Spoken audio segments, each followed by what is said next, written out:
There is a continent at the bottom of the world where the land is so old it has forgotten what it was before, where the red earth carries the memory of seas that dried up 400 million years ago, and the stones that push through the surface have been sitting in the same position longer than most mountains on Earth have existed at all.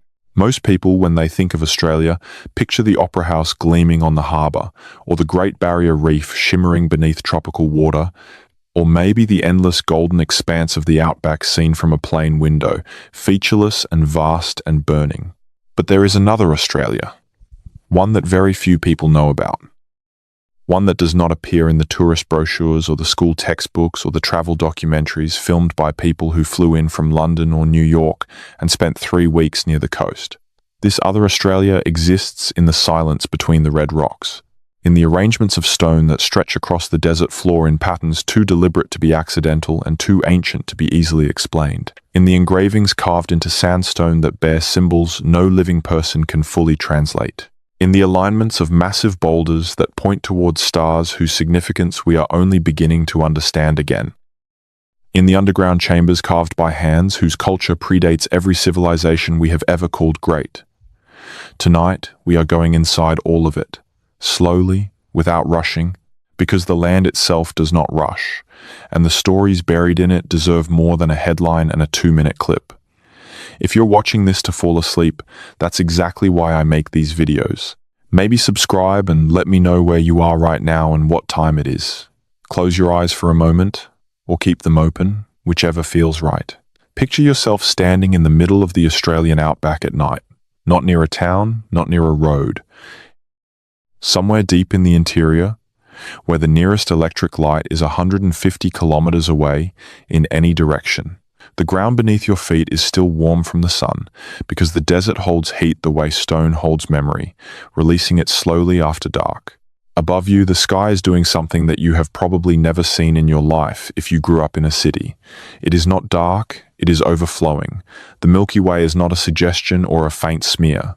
It is a river of light so thick and bright and three-dimensional that you feel as though you could reach up and drag your fingers through it. The stars are not points, they are textures, layers, depths. And they are pouring down toward the horizon in every direction, all the way to the red earth, as if the universe is pressing itself close to the ground here, as if it chose this particular piece of land to touch. Now look down. At your feet, barely visible in the starlight but unmistakably present, are stones, not scattered randomly the way stones scatter in most places. Arranged, in a line. You follow the line with your eyes, and it stretches away from you into the darkness, perfectly straight, maybe 80 meters long, maybe more. And at the end of it, something large, a boulder, too large to have been moved by accident, too precisely placed to have arrived here by geological chance. You feel the hairs rise on the back of your arms, not from cold, because the desert is never cold at this hour in summer, but from something else. The particular human feeling of standing in front of evidence that someone was here before you, someone who knew this place, someone who understood something about this ground and this sky that you do not yet understand, someone who left this arrangement of stones as a kind of message, or a kind of instrument, or a kind of door. You have no idea how long ago they did it, but you feel it, the weight of the time between them and you, and the strange absence of that weight, because the stones do not feel old the way museum pieces feel old. They feel active, as if they are still working, as if whatever they were built to do, they are still doing it, quietly, in the dark, while you stand there trying to remember how to breathe. This is not fiction. What I just described is a real experience had by real people who have walked into the Australian interior looking for something and found things they did not have the vocabulary to explain when they came back out. And it is the beginning of a story that is going to take us through the rest of this night, through landscapes and centuries, and questions that may not have clean answers, but that are, without any doubt, among the most fascinating questions any human being can ask about what happened on this earth before the part of history that we wrote down. Let us start at the beginning, which, in Australia, is further back than almost anywhere else on the planet. The continent of Australia is geologically one of the oldest stable land masses on Earth. The rocks in the Pilbara region of Western Australia, the ones that form the basis of the ancient landscape there, have been dated to 4.4 billion years old. That is not a typo. 4.4 billion. The Earth itself is only 4.5 billion years old. These rocks formed almost immediately after the planet did.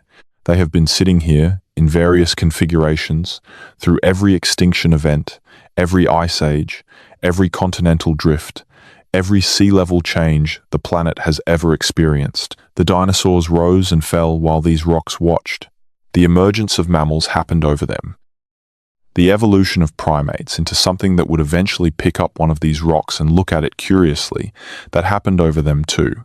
And the people who eventually learned to see these rocks as something sacred, something meaningful, something worthy of arrangement and ceremony, those people arrived here somewhere between 65,000 and 80,000 years ago, possibly earlier. The number keeps moving backward the more carefully scientists look. That means that Aboriginal Australians have been living on this continent continuously for somewhere between 65 and 80,000 years. Let that settle for a moment. Ancient Egypt, the one that built the pyramids and carved the Sphinx, is roughly 4,500 years old. Ancient Mesopotamia, where writing was invented and the first cities grew, is around 5,500 years old. The entire span of written human history, everything that we can read and analyze and argue about in universities, covers less than 6,000 years. Aboriginal Australian culture is more than 10 times older than the oldest thing we consider ancient. More than 13 times older if the 80,000-year estimate turns out to be correct. And the physical evidence of their presence on this continent, including the arrangements of stone and the carved engravings and the astronomical alignments that we are going to explore tonight, some of this evidence is the oldest evidence of complex human behavior found anywhere on the planet. We do not talk about this enough. We barely talk about it at all. And the silence around it is one of the stranger features of the way human beings have chosen to tell the story of themselves. But tonight, in the quiet and the dark, we are going to talk about it. We are going to walk through the desert, metaphorically speaking, and look at the things that are there, the things that have been there long enough that the stones themselves are starting to look like they grew from the ground. And we are going to ask the questions that the stones seem to be asking back. Who built this? How did they know? What did they understand about the sky and the earth and the relationship between them? And why, in a world that loves mysteries, has this particular mystery been sitting here in the red dust, largely undiscussed, for so long? The first thing you need to understand about the Australian Outback is its scale. The word vast does not do it. Most people understand intellectually that Australia is roughly the same size as the continental United States, but understanding that fact as a number and understanding it as an experience are entirely different things. The interior of Australia, the part that is not coast, not city, not farm, the red centre, covers an area larger than Western Europe. It contains deserts of different kinds: the Simpson, the Gibson, the Great Victoria, the Tanami, the Great Sandy. It contains ancient mountain ranges so eroded by time that they are barely recognizable as mountains anymore, worn down to rounded ridges and scattered boulders. It contains dry lake beds that fill with water perhaps once a decade, and when they fill, birds appear from nowhere, millions of them, covering the silver water in pink and white, and when the water dries again, the birds vanish again as if they were never real. It contains gorges cut through ancient sandstone by rivers that have not flowed for thousands of years, their walls still showing the colors of the water that carved them, red and orange and ochre and deep brown. It contains underground water systems so ancient and so vast that the water moving through them fell as rain during the last ice age, when the continent looked completely different, when the coast was further out and the climate was wetter and the animals were larger and stranger than anything alive today.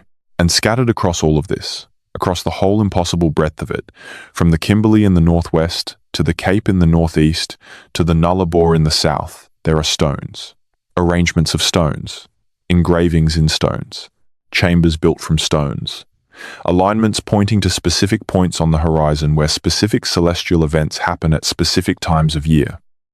Some of these sites are well known to the Aboriginal communities who have been custodians of them for thousands of generations. Some of them are known to archaeologists and researchers, though often poorly understood and certainly not widely discussed in mainstream history. And some of them have only been discovered by outsiders in the last few decades, partly because the interior of the continent is so large and so difficult to access that most of it has never been properly surveyed by anyone with the inclination to look carefully. The result is that we are, in a very real sense, only just beginning to understand what is out there. Let me tell you about the Wurdi Yuwang stone arrangement in Victoria. It sits on private land, on a property in the Yuyangs region southwest of Melbourne, and it has been known to the Wathaurong people for as long as the Wathaurong people have been Wathaurong people, which is to say, for a very long time. But it was only in the early 2000s that a group of researchers from the University of Melbourne sat down with Wathaurong elders and began to study the arrangement systematically, and what they found was remarkable enough that it has quietly begun to change the way some historians think about the history of astronomy. The site consists of roughly 100 large stones arranged in an egg-shaped oval. The oval is approximately 50 meters across at its widest point. Along the western side of the oval, 3 prominent stones stand out from the others, larger, more deliberately placed, positioned in a very specific way. And when you stand at a certain point on the eastern side of the oval and look west along the line formed by these 3 stones, you find that they align precisely with the setting sun on the summer solstice. And not just on the solstice. When researchers checked the alignment from different positions within the oval, they found the arrangement also marks the setting sun at the equinoxes and at the winter solstice. The oval is, in essence, a solar calendar, a device for tracking the movement of the sun across the year with a precision that requires not just intelligence and observation, but a systematic, multi-generational program of watching the sky and recording what you see and building something to commemorate the patterns you have found. The Wathaurong elders, when they were consulted, were not surprised by this. They already knew what the site was. They had always known what it was. It was the mainstream researchers who were surprised, because the discovery of a solar observatory on the Australian continent pushes the history of organized astronomy back considerably further than most people had assumed. The Stonehenge alignment with the summer solstice, which is probably the most famous astronomical feature of any megalithic site in the world, is roughly 5,000 years old. The Wurdi Yuwang arrangement has not been definitively dated, because the stones themselves resist easy dating and the ground they sit on has been disturbed by centuries of grazing, but some researchers believe it may be several times older than Stonehenge, possibly much older than that, which raises a question that is worth sitting with for a moment. If Aboriginal Australians were building solar observatories potentially 10,000 years ago or more, what else were they doing? What other knowledge did they accumulate? What other structures did they build? And how much of it is still out there, in the red earth, waiting for someone to look carefully enough? Move north and west now, deeper into the continent, into the ancient sandstone country of the Pilbara in Western Australia. This is some of the most inhospitable-looking landscape on Earth. Red rock everywhere. Not the warm terracotta red of the southern deserts, but a deeper, harder, almost purplish red, because the rocks here are so iron-rich that they are literally rusting, very slowly, over geological time. The ground is covered in a dark skin called desert varnish, a patina formed by microorganisms and mineral deposits over thousands of years. And into this dark skin, all across the Pilbara, someone carved tens of thousands of images. The Murujuga Rock Art Complex, also known by the name given to the peninsula that holds most of it, the Burrup Peninsula, contains somewhere between 800,000 and 1 million individual engravings, which makes it, almost certainly, the largest rock art gallery on Earth. Some researchers say it is the largest collection of ancient rock art anywhere in the world, by a considerable margin. And unlike many rock art collections around the world where the images are paintings that can fade or wash away, these engravings are pecked into the surface of the stone itself, through the desert varnish, creating images that are as permanent as the rock allows. Some of the engravings are so covered by new desert varnish that they have been dated to 60,000 years old. Others are more recent, The site has been continuously used, added to, visited, and maintained for the entire duration of human habitation on the continent. What is on the rocks? Animals. Many animals, including thylacines, which are the carnivorous marsupials commonly called Tasmanian tigers, which went extinct on the mainland of Australia 12,000 years ago when sea levels rose and Tasmania became an island, which means that those particular engravings are at least 12,000 years old, because you cannot carve an image of an animal you have never seen. There are also images of animals that went extinct even earlier, during the megafaunal extinction at the end of the last ice age. Giant kangaroos and diprotodons and strange rhinoceros-like creatures, all carved by people who watched these animals disappear and recorded them in stone before they were gone. There are images of the human form, stylized in ways that suggest ceremony and ritual. There are geometric patterns, circles and spirals and lines and cross-hatching. There are images that look like fish and turtles and birds, and there are other images. Images that researchers have had trouble categorizing. Images that look like nothing identifiable in nature.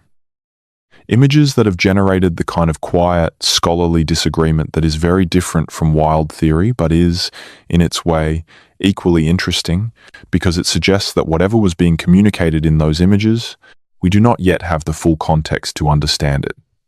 The Burrup Peninsula is also, in one of the more uncomfortable ironies of Australian history, the site of a massive industrial complex. A natural gas processing facility was built there in the early years of this century, and the construction of that facility involved the relocation of some engravings and the destruction of others. An unknown number of images were lost. How many is genuinely unknown, because nobody had finished counting and documenting them before the construction began.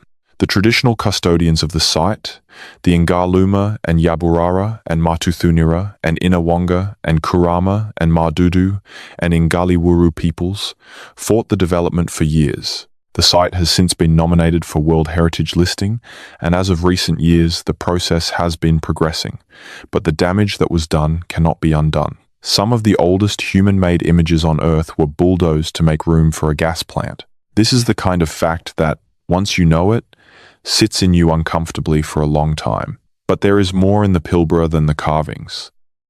There are also the stone arrangements, and these are what make the region particularly interesting from the perspective of what we might call, cautiously, megalithic construction, because some of what is out there in the Pilbara goes considerably beyond the kind of informal or spontaneous rock placement that one might attribute to random human activity over long periods of time. Drive, or ride, or walk out into the proper interior of the Pilbara, away from the coast and the gas facilities and the mining operations, into the old country, and you begin to find things that are not immediately easy to explain.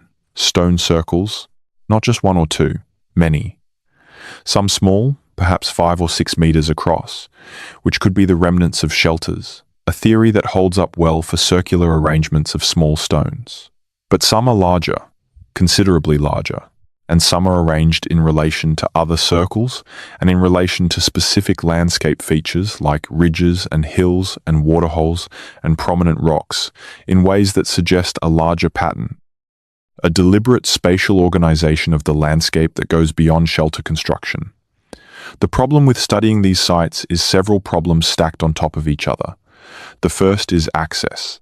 The Pilbara is enormous, and the road infrastructure in the interior is minimal, and where roads exist, they are often four-wheel drive tracks that are impassable after rain and dangerous in summer heat. The second problem is that much of the land is either Aboriginal land, requiring proper permission and consultation to enter, or it is pastoral lease, held by cattle stations that may or may not allow researchers onto their property, or it is mining lease, which presents its own set of access and interest complications. The third problem is that systematic archaeological survey of the kind that would be needed to properly map and document everything out there has simply not been done. Australia as a whole has been chronically underfunded in terms of archaeological research relative to the scale of the continent and the age of its history. The fourth problem is perhaps the most subtle. Many of the Aboriginal communities, who are the custodians of specific sites, have complicated and entirely understandable feelings about outside researchers coming to investigate and then publishing papers about things that belong to their communities. Some have been very open to collaboration, others have not. And the tensions around who gets to study what and who gets to speak about what and who benefits from the knowledge have not always been navigated well by the academic community. This is a wound with a complicated history, and understanding it is part of understanding why so much of what is out there remains undocumented. But some researchers have managed to do careful, respectful work, and what they have found in the Pilbara and elsewhere is genuinely extraordinary. Let me tell you about a place in the northern Kimberley region, in far northwest Australia, that has been known to researchers only since the 1980s. The Kimberley is another ancient landscape, if anything even more dramatic than the Pilbara, a wilderness of deep gorges and orange sandstone plateaus and rivers that flood to biblical proportions in the wet season and shrink to disconnected waterholes in the dry. It is extraordinarily beautiful and almost completely inaccessible, and the Aboriginal cultures of the Kimberley are among the least documented of any on the continent, not because they are simple, but because they are ancient and complex and have been maintained largely away from outside contact. In the rock shelters and cave walls of the Kimberley, there is a body of painted art that researchers have spent decades trying to understand. The oldest and most distinctive of these paintings are called Gwion Gwion, which is the name given to them by some of the local Aboriginal groups, though they have also been called Bradshaws, after the pastoralist Joseph Bradshaw, who reported seeing them to the outside world in the 1890s. The Gwion Gwion figures are unlike any other Aboriginal art style on the continent. They are painted in a style of unusual refinement and naturalism. The figures are slender, elongated, often depicted in complex poses suggesting movement, carrying objects, wearing what appear to be headdresses and belts and pendants. They are painted in detail that suggests the artists were interested in capturing specific things about specific people or ceremonies, not in making generalized symbols. The date of the Gwion Gwion is a subject of genuine scientific controversy. Some researchers have argued that the wasp nests that were built over some of the paintings can be carbon dated, and when this was done, the results came back at around 17,000 years old, suggesting the paintings beneath the nests are at least that old. Other researchers have disputed the methodology. The controversy has not been resolved to everyone's satisfaction. But what is not disputed is that the Gwion Gwion are very old, and they represent a level of artistic sophistication and cultural complexity that, once again, pushes the timeline of organized human culture back considerably further than the history books generally acknowledge.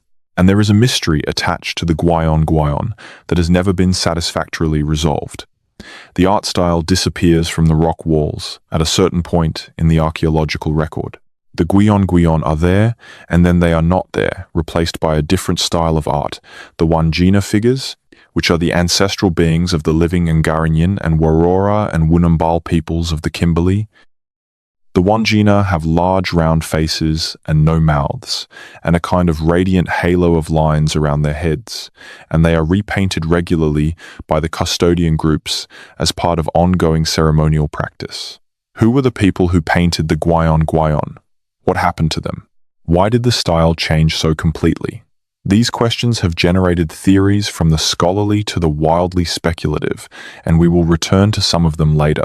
But for now, hold the image of those slender painted figures in your mind, moving through the orange rock, wearing ornaments, carrying things, living in a world that was already ancient when the first stones of Stonehenge were being hauled into position.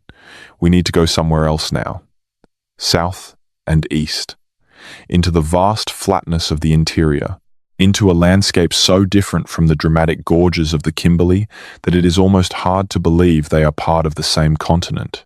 The Channel Country of far western Queensland is one of the stranger geographical features of Australia.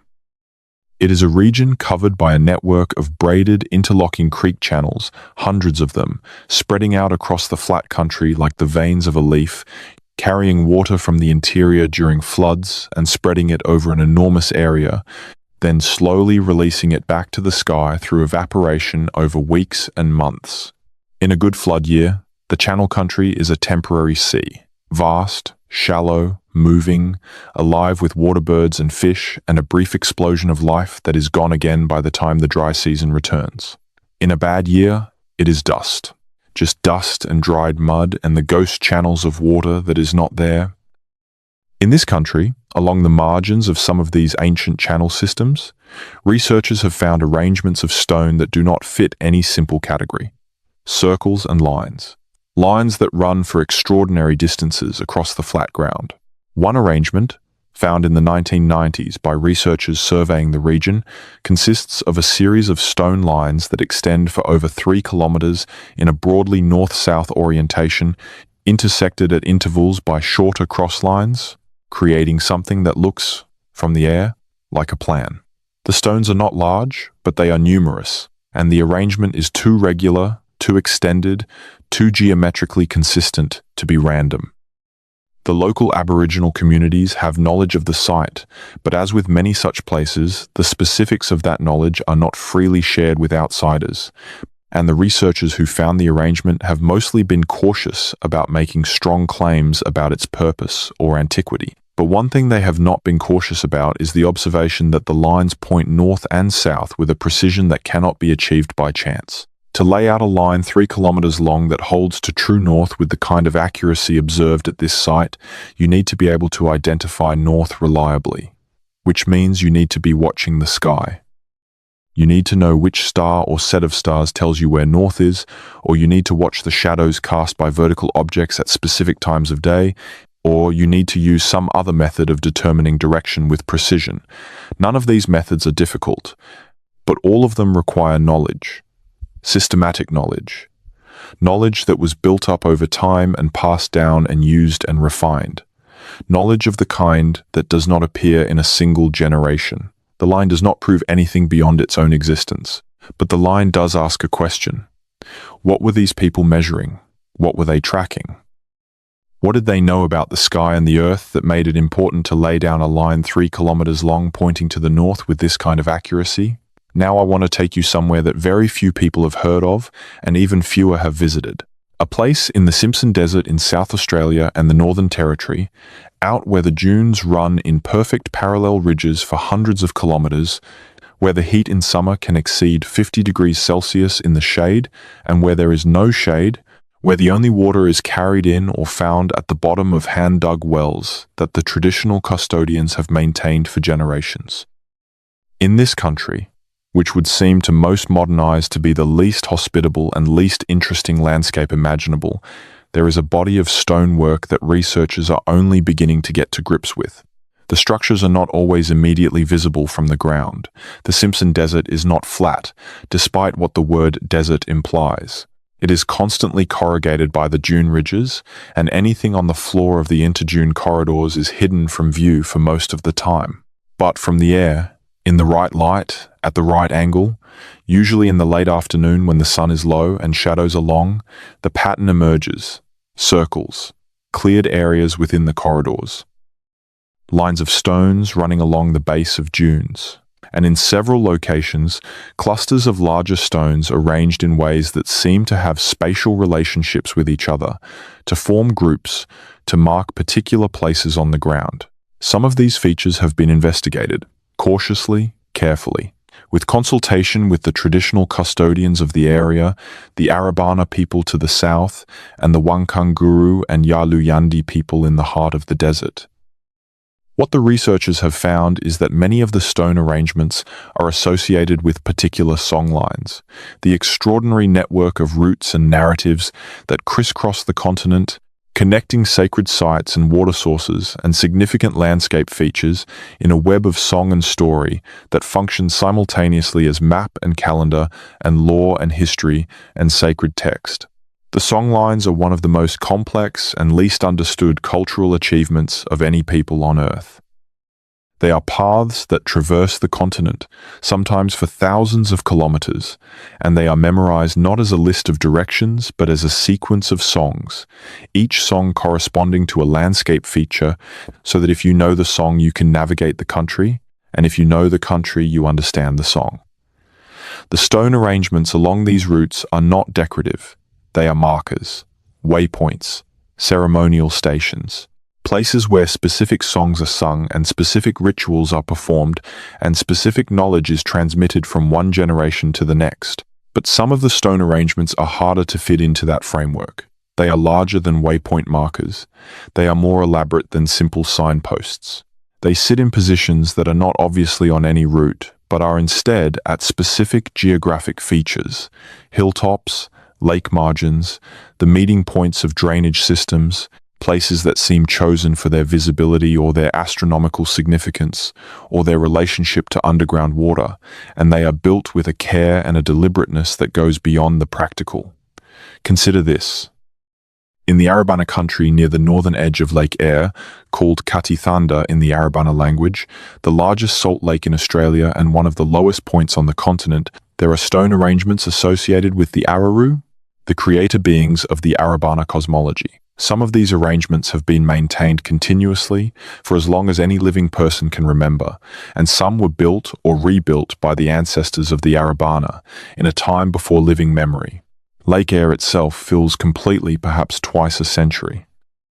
When it fills, it is an event of such cosmic significance that people travel to witness it, and the Arabana people, who know the lake better than anyone, have ceremonies connected to the filling and to the birds that appear and to the fish that come to life from eggs that have been dormant in the dry lake bed for years. The stone arrangements are part of that relationship between people and landscape. They are not artifacts in the way we usually use the word. They are living features of a living system. But the relationship between the stone arrangements and the lake also points towards something else. The low point of the lake, the lowest point in the entire Australian continent, sits at a specific latitude. And the hills to the north of the lake, where some of the stone arrangements sit, are oriented in ways that mark specific celestial events visible from those positions. The solstice sunrise, the setting of specific stars, the position of the Milky Way at particular times of year. Are these coincidences? Some researchers say yes, probably, given the large number of sites and the tendency of the human mind to find patterns. Others say no, not all of them, because the precision of some of the alignments exceeds what you would expect from chance, and because the Arabana astronomical tradition, as documented by researchers who have worked closely with Arabana elders, is sophisticated enough to make these alignments culturally plausible. Which brings us to the broader question of Aboriginal astronomy.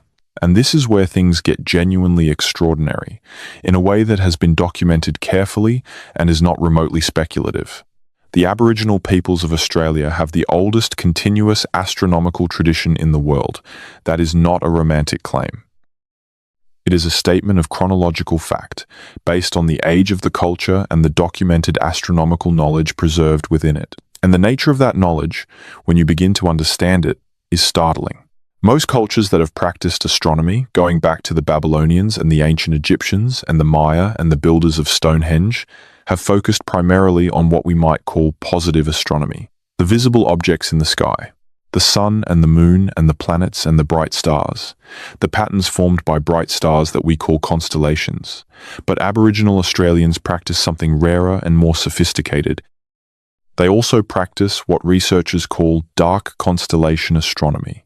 They map and name and tell stories about the dark patches in the Milky Way, the areas where no stars are visible, the gaps. Think about this for a moment.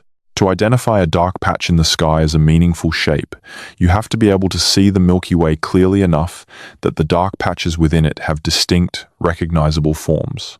You have to be somewhere dark enough, and looking at the sky consistently enough and for long enough that the dark patches become as familiar as the bright stars. And you have to have a cultural framework that treats the dark shapes as significant, as worth naming and tracking and incorporating into stories. For people who live in a landscape with no light pollution and who have been watching the sky for 60,000 years, this is not remarkable. But for most people alive today, who live under light-polluted skies and look at the night sky rarely, and for short periods, the idea of navigating by dark patches in the galaxy is genuinely alien. It requires a relationship with the night sky that most modern humans have entirely lost. The dark constellations of Aboriginal astronomy include the Emu, whose body stretches along the Milky Way from the Southern Cross, and whose head is formed by the dark patch known to astronomers as the Coal Sack Nebula. The Emu is one of the most important astronomical figures in many Aboriginal astronomical traditions, and the orientation of the Emu in the sky changes over the course of the year as the Earth moves in its orbit and the Milky Way shifts its position. In spring, in the southern hemisphere, the emu is oriented with its head low and its body stretching up into the sky. This position corresponds to the time when emus are laying their eggs. In summer, the emu shifts, and now it appears to be running, which corresponds to the time of year when emu chicks are hatching and the adults are active and mobile. The emu in the sky is not just a story, it is a calendar. It tells people who know how to read it when to look for emu eggs and when to hunt adult emus, calibrated to the actual seasonal behavior of the actual birds on the ground. This is the integration of astronomical observation with ecological knowledge in a way that is genuinely complex. It requires sustained observation over many years to establish the correspondences. It requires a mechanism for transmitting that knowledge across generations. And it requires stone arrangements and other physical markers to anchor the astronomical calendar to specific places on the ground, so that the relationship between sky and Earth can be checked and verified from year to year. And this is where the stone arrangements and the astronomy begin to come together as a single system. At a site called Ngaut on the Murray River in South Australia, researchers have documented a set of engravings on a sandstone cliff face that include a series of marks that some investigators have interpreted as a lunar calendar. The marks include tally-like sequences of dots and lines that, when analysed carefully, appear to track the phases of the moon over several lunar cycles. The site has been used by the Ngarrindjeri people for a very long time, and the Ngarrindjeri have their own interpretive traditions around the marks that do not necessarily align with the lunar calendar interpretation, but do not contradict it either. The important thing is not whether the marks are a lunar calendar, which is an open question, but what the marks demonstrate about the intellectual life of the people who made them. They were recording something, systematically, over time. They were making a device for tracking something about the sky. The specifics of what that device tracked may be debated. The existence of the systematic record is not, and Ngau is not unique. There are similar engraving sites across the continent, each with its own local context, its own custodians, its own history. Some have been studied, many have not. And some are in regions so remote that the researchers who have heard of them have not yet found a way to reach them. Now let me take you somewhere that is both more concrete and more mysterious than anything we have talked about so far. Back into the interior, into the heart of the continent, to a place where the question of what is there is answered so definitively in such physical terms that the mystery is not whether something remarkable happened here, but when and how and by whom. The Flinders Ranges in South Australia are not a secret. They are a well-known landscape. Dramatic quartzite peaks and deep gorges and ancient seabeds turned on their side by forces that operated before there was anything on Earth that could be called complex life. Tourists drive into the Flinders Ranges to see Wilpena Pound, the natural amphitheatre of tilted rock that forms one of the most distinctive geological features in Australia. The traditional custodians of the Flinders Ranges are the Adnyamathanha people, whose name means hill and rock people, which is an apt description for a people who have been living among these extraordinary formations for thousands of generations. But within the Flinders Ranges, in areas that are not on the tourist maps and that require permission and local guidance to access, there are stone arrangements that the Adnyamathanha know about and that researchers have begun to document more carefully in recent years. Some of these are stone circles, some are lines. Some are more complex arrangements involving multiple features arranged in spatial relationships with each other and with landscape features. And some of them, when their positions are checked against astronomical data, turn out to be oriented with a precision that is difficult to explain as coincidence. One site in particular, which I will not name specifically out of respect for the communities who are custodians of it, involves a cluster of large stones arranged in a pattern that, when analysed from the air, suggests an orientation toward the rising point of a particular bright star on a particular date. That star is Arcturus, one of the brightest stars visible from the southern hemisphere, and it is a star that plays an important role in several Aboriginal astronomical traditions across the continent. The date corresponding to the alignment is close to what in the Western agricultural calendar would be early spring in the southern hemisphere, a time of significant seasonal change in the Flinders Ranges when particular plants flower and particular animals become active and particular ceremonies are traditionally performed. Does this prove that the stones were deliberately aligned to Arcturus? No. The stone arrangement would need to be dated more precisely, and the precession of the Earth's axis means that the star rose at slightly different positions on the horizon at different points in the past, so the date of any intended alignment would need to be worked out carefully. But the possibility is being taken seriously by researchers who understand both the astronomical data and the cultural context. And the possibility, taken seriously by careful people, is remarkable enough that it deserves to be understood. But let me move to something even older. Something that pushes us back into a time before any of the arrangements we have talked about so far, to a period of Australian history so remote that it edges past the boundary of what most people think of when they think of human activity at all. 40,000 years ago, near what is now the town of Miriam Vale in Queensland, a small group of people sat around a fire on a sandstone terrace overlooking a coastal estuary. They ate shellfish and fish and probably plant foods. They used stone tools. And then they engaged in an activity that we can still see evidence of today, because some of what they did left marks on the sandstone that have survived. They engraved lines and circles and shapes into the rock surface. Some of what they made looks like the beginning of a geometric vocabulary, patterns that recur, shapes that appear to carry meaning. The site, King Kuna, is not famous. It is barely known outside of specialist circles. But the engravings there are among the oldest verifiable human-made marks in the eastern part of Australia, and they sit quietly on their sandstone terrace, overlooking the estuary, unchanged from the day they were made, doing what all ancient marks do, which is ask questions of the people who come after. Now let me tell you something that I think will change the way you understand all of this. For a very long time, the story told about Aboriginal Australians by the mainstream academic tradition was a story of stasis. The prevailing view, which was dominant in archaeology and anthropology for most of the 20th century, was that Aboriginal culture was ancient but essentially unchanging. That the people who arrived 65,000 years ago were the same, culturally and technologically, as the people who were still living in Australia when Europeans arrived in the 18th century.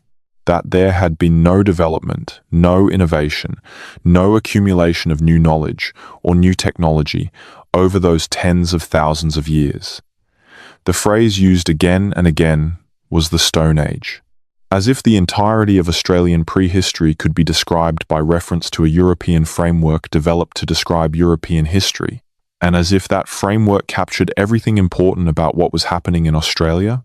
This view was wrong. It is now known to be wrong.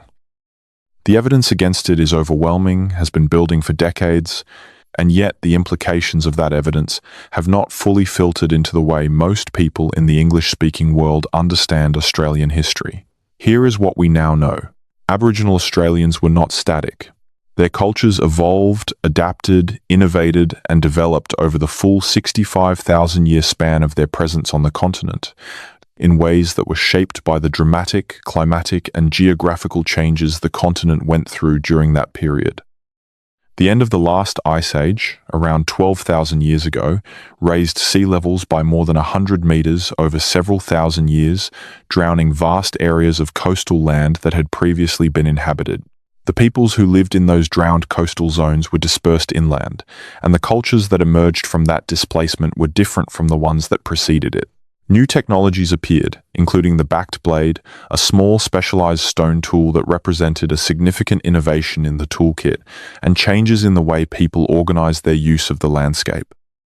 The introduction of the dingo, around 4,000 years ago, from somewhere in Southeast Asia, changed hunting practices across the continent. New trade routes developed. New ceremonial complexes emerged. New art styles appeared. The songline network, while ancient in some of its components, was also continuously updated and expanded as people moved and traded and intermarried and shared knowledge. And the stone arrangements are part of that long story of innovation and development, not static monuments to a frozen past, but elements of a living tradition that changed and grew and responded to the world. Some arrangements are old, some are less old. Some were built in periods of cultural fluorescence, when populations were concentrated in specific regions and had the resources and the organizational capacity to undertake large construction projects. Some were built in periods of stress, when communities needed to reinforce their connections to particular places or to particular celestial cycles as reassurance in uncertain times. The fact that we are only now beginning to understand this is not a mystery about ancient people. It is a mystery about us, about why it took so long to look carefully at what was there, about what assumptions and frameworks and failures of attention caused the evidence to be overlooked or minimized or dismissed for so long. But let us set that question aside for now, because there is more to look at, much more. I want to take you to a site in Victoria that is in some ways the most concrete and most undeniable of everything we have discussed so far. A site that has been known to mainstream archaeology since the 1970s, but that has only recently been understood for what it is. The site is in the region of the Victorian Western District, in the volcanic plain country southwest of Melbourne. The Western District is a landscape of low hills and shallow lakes and ancient lava flows, where the black basalt rock sits close to the surface and has been quarried by Aboriginal people for tools for many thousands of years. It is not dramatic country. It does not have the visual majesty of the Kimberley Gorges or the red rocks of the Pilbara. It is quiet and green and somewhat ordinary looking, especially in the wet winter months when the grass is lush and the lakes are full. But beneath that ordinariness, and in some ways literally built into the landscape, there is something that is perhaps the most remarkable engineering achievement of pre-colonial Australia. The Budgebim cultural landscape, which was inscribed on the UNESCO World Heritage List in 2019, encompasses a system of channels, weirs, and dams built by the Gunditjmara people to manage the movement of short-finned eels through a series of wetlands in the Western District. The system uses the natural flows and gradients of the landscape to channel the eels into traps from which they can be harvested in large numbers at specific times of year. The Gunditjmara built this system using basalt rock, stacking and fitting the stones to create water crystals management infrastructure of remarkable sophistication. Some parts of the system are at least 6,600 years old. That is older than the Egyptian pyramids, older than the first Mesopotamian cities, older than any other known aquaculture system in the world. The Gunditjmara were farming eels 6,000 years before Julius Caesar was born. Let me say that again. The Gunditjmara were farming eels 6,000 years before Julius Caesar was born. The Budgebim system is not the only eel aquaculture complex in the Western District. There are other systems in the region, some associated with other language groups, some clearly related to the Gunditjmara tradition, and some more independent. The total extent of stone-based water management infrastructure in the volcanic plains of Victoria is enormous. Hundreds of kilometers of channels and walls and weirs, interlocking into a complex that managed the movement of water and fish across a landscape of several thousand square kilometers. This is not the work of small groups of people making ad hoc decisions. This is the work of organized communities with a shared long-term strategy, maintaining and extending infrastructure over multiple generations, passing technical knowledge from parents to children in a tradition of engineering that lasted for thousands of years. And this is the point where the conventional narrative of Australian prehistory, the narrative of simple hunter-gatherers with stone tools and no permanent settlements, simply breaks down.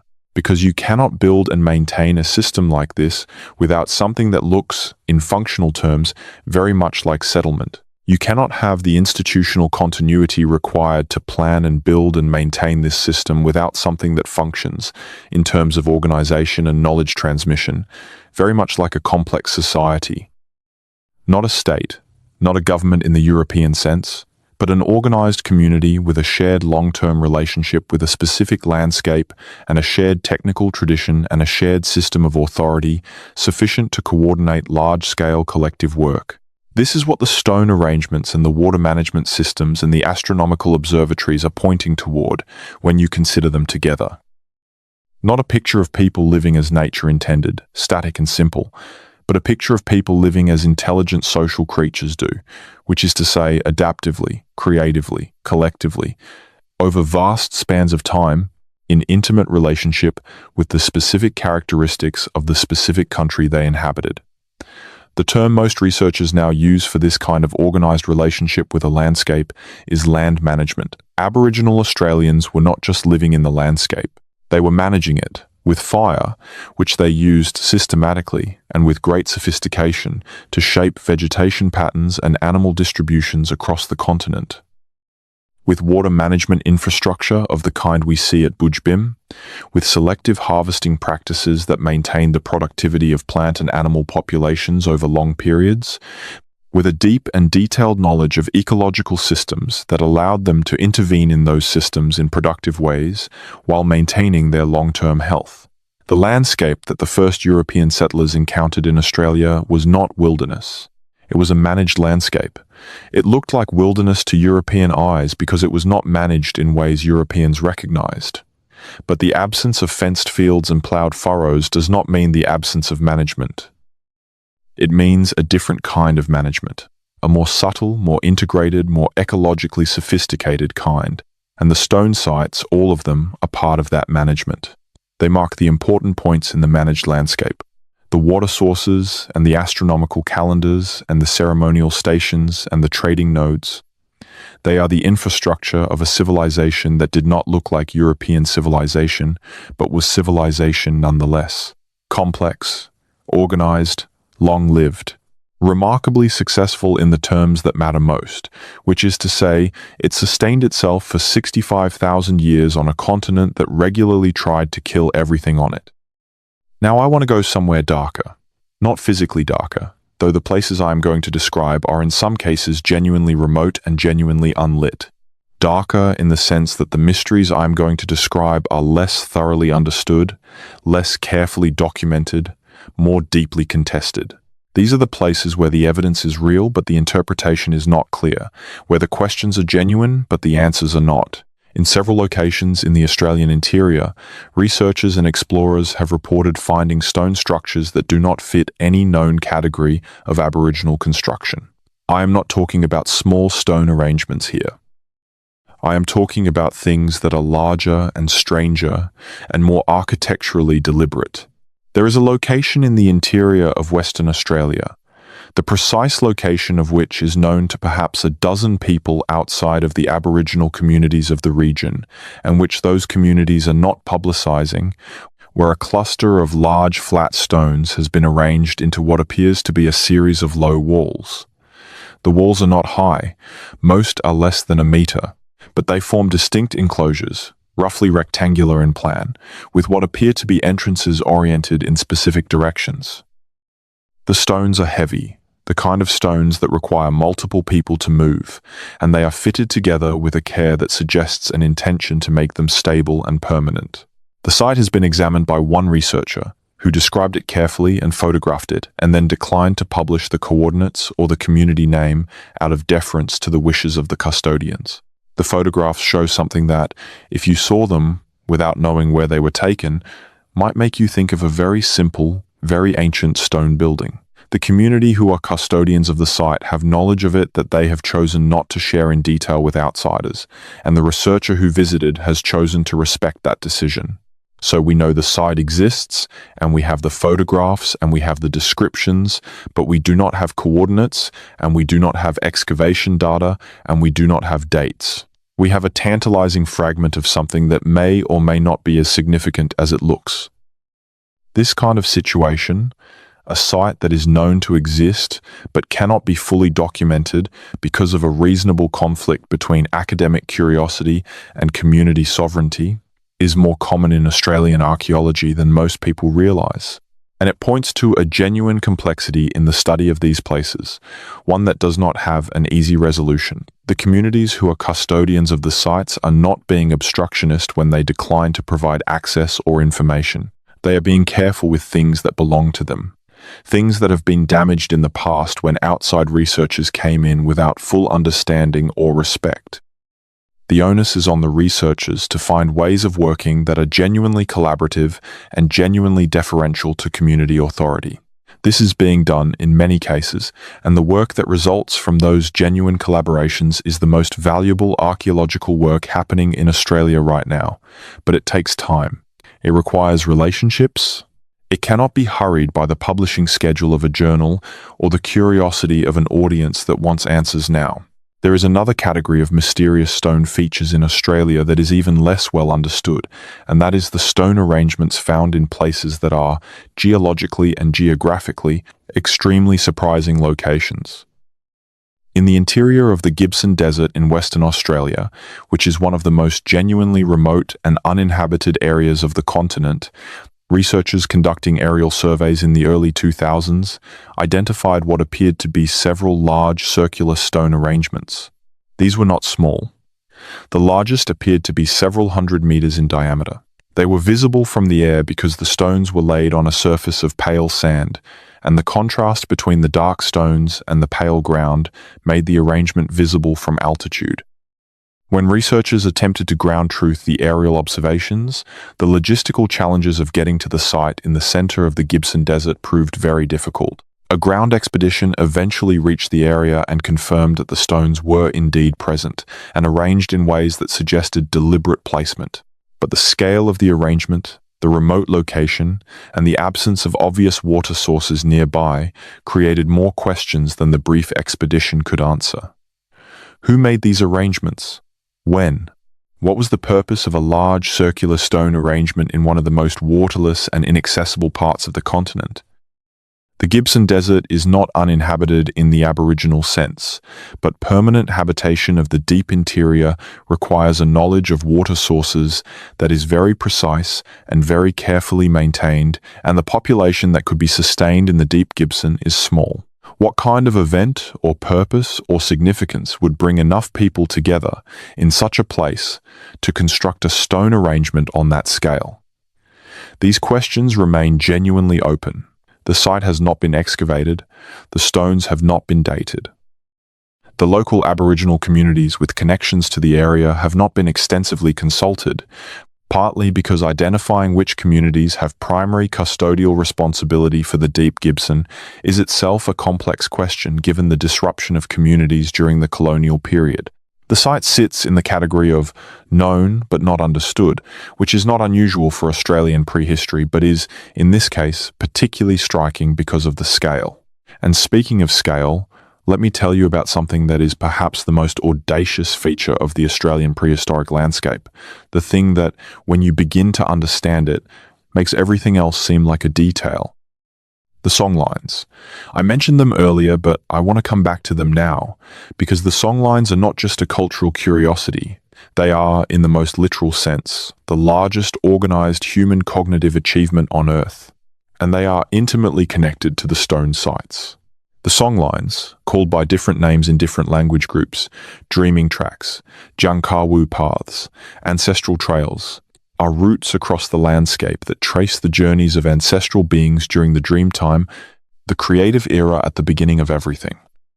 These journeys are recorded in sequences of songs, each song corresponding to a specific landscape feature along the route: a hill, a waterhole, a distinctive rock formation, a river bend. By singing the songs in the correct sequence, you can navigate the route, even in country you have never visited, because the songs describe the landmarks accurately enough to identify them. The songs are also calendars, because they reference seasonal events, plant flowerings, animal behaviors, celestial positions that mark specific times of year along the routes.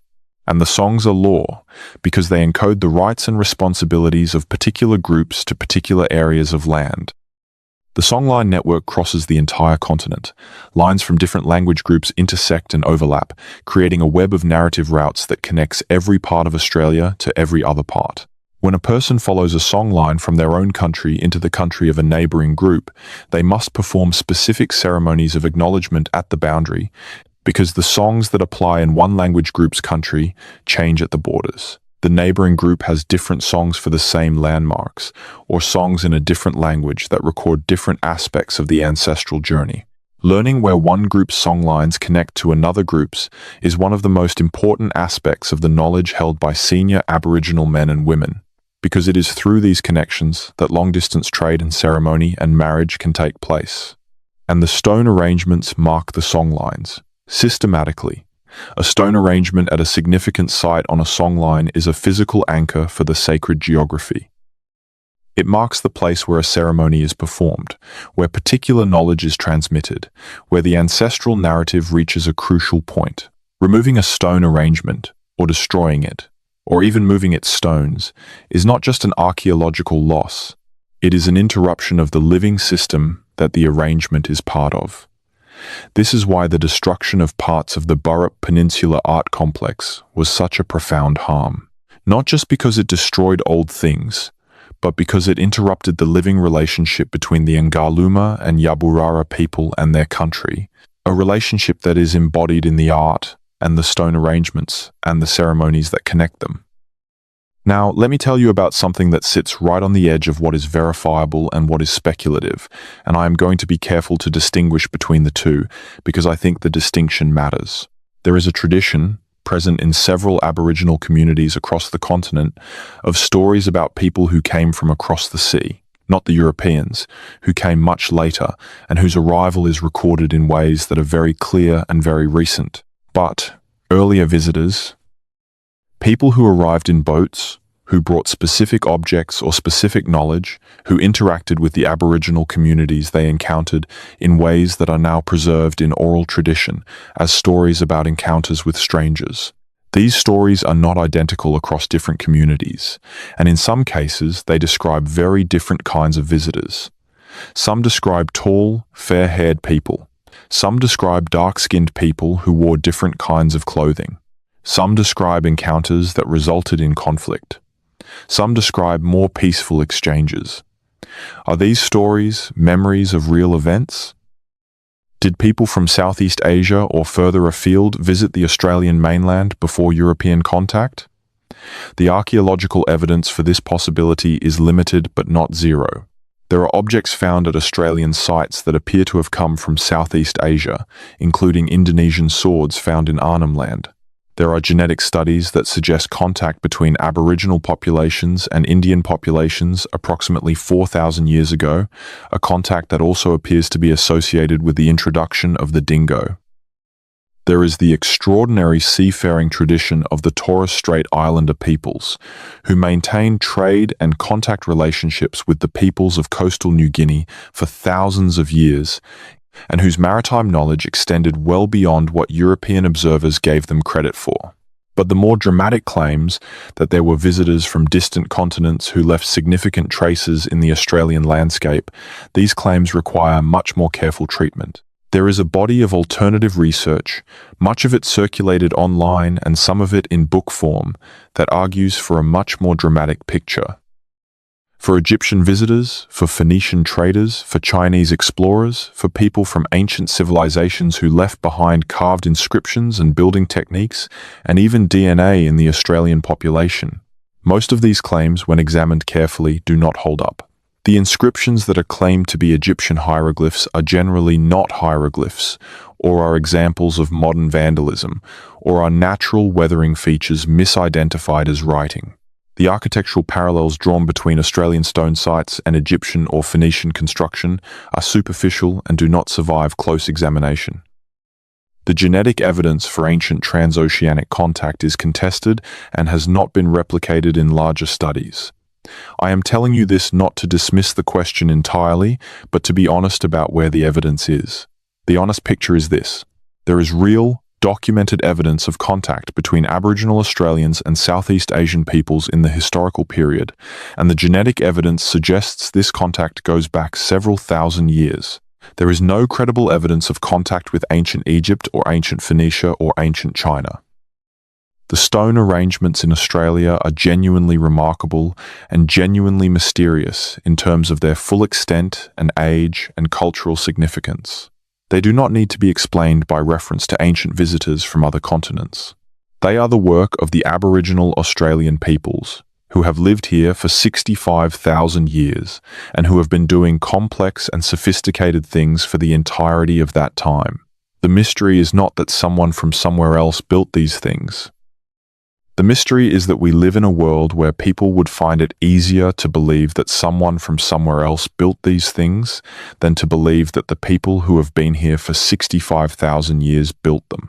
That is a mystery worth thinking about in the dark. Let me take you somewhere that very few people visit and even fewer understand. To the landscape of Cape York Peninsula in far north Queensland. A piece of land that points northward into the Torres Strait like a finger, covered in tropical rainforest and tall grass savanna, and ancient mangroves and red laterite plateaus. This is old country. The Cape York Peninsula has one of the longest continuous archaeological records in eastern Australia, going back past the last ice age into a time when the peninsula was several times its current width, connected to the plains that are now the shallow waters of the Gulf of Carpentaria. On the plateau country of the Central Cape, researchers have documented over the past 30 years a remarkable set of stone arrangements unlike anything found elsewhere in Australia. These are called stone arrangements, but the phrase does not do them justice. In several locations, there are structures involving the deliberate placement of large, flat stones on raised ground, sometimes in configurations that create enclosed spaces, sometimes in linear arrangements that run for many tens of meters, and sometimes in combinations that suggest a spatial logic connecting multiple features to each other and to specific landscape positions. The stones in some of these structures have been modified. Edges have been deliberately shaped. Surfaces in some cases show signs of having been worked. The arrangements have not been well documented outside of a small number of specialist publications, and the custodian communities of the relevant country have varying degrees of comfort with how much of the information about these sites should be in the public domain. What is known publicly is that some of these arrangements have been associated by researchers with astronomical observations, and that the relationship between the arrangement sites and the surrounding landscape suggests a familiarity with the specific properties of the plateau locations, including their altitude, their sightlines to the horizon, and their relationships to seasonal water sources.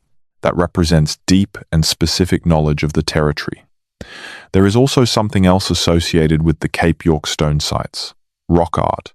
As in many parts of Australia, the rock art of Cape York is a long-standing and complex tradition, spanning many thousands of years and incorporating multiple distinct styles. Some of the art associated with the stone arrangement sites is in a style that researchers have found difficult to place in the known sequence of Cape York art traditions. It uses spatial arrangements of marks and shapes that suggest it may be encoding information in ways that have not yet been fully decoded. This is a carefully stated claim, and I want to be clear about its basis. It is not that the art looks like writing in any known writing system. It is that the spatial organization of the marks, the way they are grouped and sequenced, suggests that their placement was intentional in ways that go beyond purely aesthetic or ritual functions. Whether this constitutes a proto-notational system, a device for recording information in a systematic way, is genuinely unknown, but it is being seriously investigated. Now let me shift scale again. Let me go from the specific to the very large, to something that is perhaps the most astonishing single fact about the Australian archaeological landscape that most people do not know. Australia is covered in a network of ancient pathways. Not just the songlines in the cultural sense, but physical tracks on the ground. Routes that have been walked by millions of feet over thousands of years and that have left traces in the landscape that can still be identified today. These tracks connect water sources and food resources and ceremonial sites and the stone arrangement complexes we have been discussing. They link the coast to the interior and the tropical north to the temperate south. They run through country that now has no roads and no infrastructure, and that looks, to modern eyes, as if no one has ever traveled through it. But the tracks are there, worn into the ground by feet that knew exactly where they were going. Some of these tracks are very faint, visible only in specific lighting conditions and from specific angles, the shadows of a setting sun across flat country that reveals depressions in the surface where compaction over centuries has created a slight change in the ground level. Others are more pronounced, particularly in rock country where the passage of many feet over stone leaves a polished path that stands out from the unpolished rock around it. And some tracks have been maintained deliberately, kept clear and marked at intervals with stone cairns or modifications to landscape features that function as waypoints. The total length of the pre-colonial pathway network in Australia has never been formally measured. No one has attempted to map it comprehensively, but researchers who have worked in various parts of the interior have noted the existence of tracks and have sometimes been able to follow them for substantial distances. One researcher, following what appeared to be an ancient track through the western Queensland interior, was able to stay on it for nearly 200 kilometres, noting that it consistently led from one water source to the next through country where the water sources were not obvious and would have been very difficult to find by any method other than following the track or knowing the country intimately. The track was not a road. It was not even consistently visible. But it was there, and it went somewhere, and it had been used by people who knew where they were going and why. This network of pathways and the stone arrangements and water management sites and art sites that it connects is the physical infrastructure of a continent-wide civilization. It does not look like the civilizations in the textbooks. It has no cities, no written records, no marketplaces with currency, but it has everything that a civilization needs to function. A system for transmitting knowledge, a mechanism for organizing collective work, a network for trade and communication, a cosmological framework that gives meaning to the landscape and to the activities of the people within it, a technology of attention, which is what astronomy and ecological knowledge really are, that allows people to respond to their environment with intelligence and foresight, and it has lasted in continuous operation for longer than any other civilization on Earth. I want to stop here for a moment and let that settle, because I think it is genuinely important. The Aboriginal Australian cultural complex is the oldest continuously operating civilization on Earth, by a very long margin. Every other civilization we know about, including the ones we call ancient, is younger by tens of thousands of years. And the physical evidence of that civilization, the stone arrangements, the art, the water management infrastructure, the pathway networks, is out there in the landscape right now. You can visit it, some of it with proper permission and guidance and respect. And when you do, what you encounter is not a ruin, it is not a remnant. It is a fragment of something that is still alive, still maintained, still meaningful to the people whose ancestors created it. Now let me take you even deeper, literally deeper, because one of the most remarkable and least discussed categories of Australian archaeological site is underground. In limestone country, which is found in various parts of Australia, natural cave systems form in the rock, carved over millions of years by slightly acidic groundwater dissolving the calcium carbonate. The Nullarbor Plain in southern Australia, one of the largest limestone plateaus on Earth, is riddled with caves and sinkholes, some of them descending many tens of meters below the surface. The Narracoorte Caves in South Australia contain an extraordinary fossil record of the Australian megafauna, the giant animals that went extinct at the end of the last ice age, and associated with those fossils are traces of the human groups who were living in the region when the megafauna were dying. The Jenolan Caves in New South Wales are over 300 million years old in their geological structure and have been visited by Aboriginal people for at least 10,000 years, based on the archaeological evidence found at their entrances. But the underground sites that are most interesting from the perspective of this story are the ones that show evidence of deliberate modification by human hands. There are cave sites in Australia, not many of them, and not all well documented, where the cave walls have been modified in ways that appear to have astronomical or ceremonial significance. In some cases, this takes the form of specific modifications to the cave opening that cause light to enter the cave at a particular angle on a particular day, illuminating a specific feature of the cave interior. In other cases, it involves the creation of deliberate sound chambers, modifications to cave walls that change the acoustic properties of the space, creating echoes and resonances that are used in ceremony. The use of sound in cave ceremonies is not specific to Australia. Researchers studying Paleolithic painted caves in Europe have noted that many of the most spectacular painted areas in those caves are also areas with unusual acoustic properties, where the sound bounces in ways that seem to amplify the sense of being in a special or supernatural place. The same principle appears to have been applied in Australian cave sites, though the documentation of this is, again, incomplete. The caves are difficult to access and difficult to study without damage, and the relationship between acoustic properties and ceremonial practice is itself a relatively new area of research that has not yet been fully applied to Australian contexts. There is also the question of what is in the caves that has not yet been found. The Nullarbor sinkholes have been explored by cave divers, and some of the underwater sections of those cave systems extend for extraordinary distances below the surface. The divers who have gone into these submerged passages have found remarkably preserved animal bones, evidence of past climates when the caves were dry, and occasional evidence of human activity at the edges of the former dry zones. Whether the cave systems extend further, and whether they contain more evidence of human activity, is genuinely unknown. Some of the passages have never been mapped. Some of the sinkholes on the Nullarbor have never been entered at all. The Nullarbor is not a small place. It is the size of the United Kingdom. The density of sinkholes across it is significant. The fraction that has been systematically explored is small. What I am saying is that we do not know what is underground. We know some of what is on the surface, imperfectly. We know something of what is in the accessible caves, partially. But the full extent of the underground legacy of 65,000 years of Australian human habitation is genuinely unknown. It could be very small. The dry climate of the interior and the particular characteristics of most Australian soils and rocks do not always preserve organic materials well, so what is down there may be fragmentary, or it could be much larger than anyone has imagined. We do not know, and the not knowing is itself part of the story.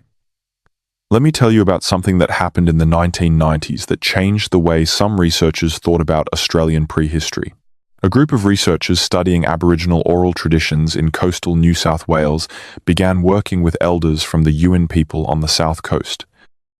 The Yuin had a set of stories about a time when the sea came in and covered land that had previously been inhabited.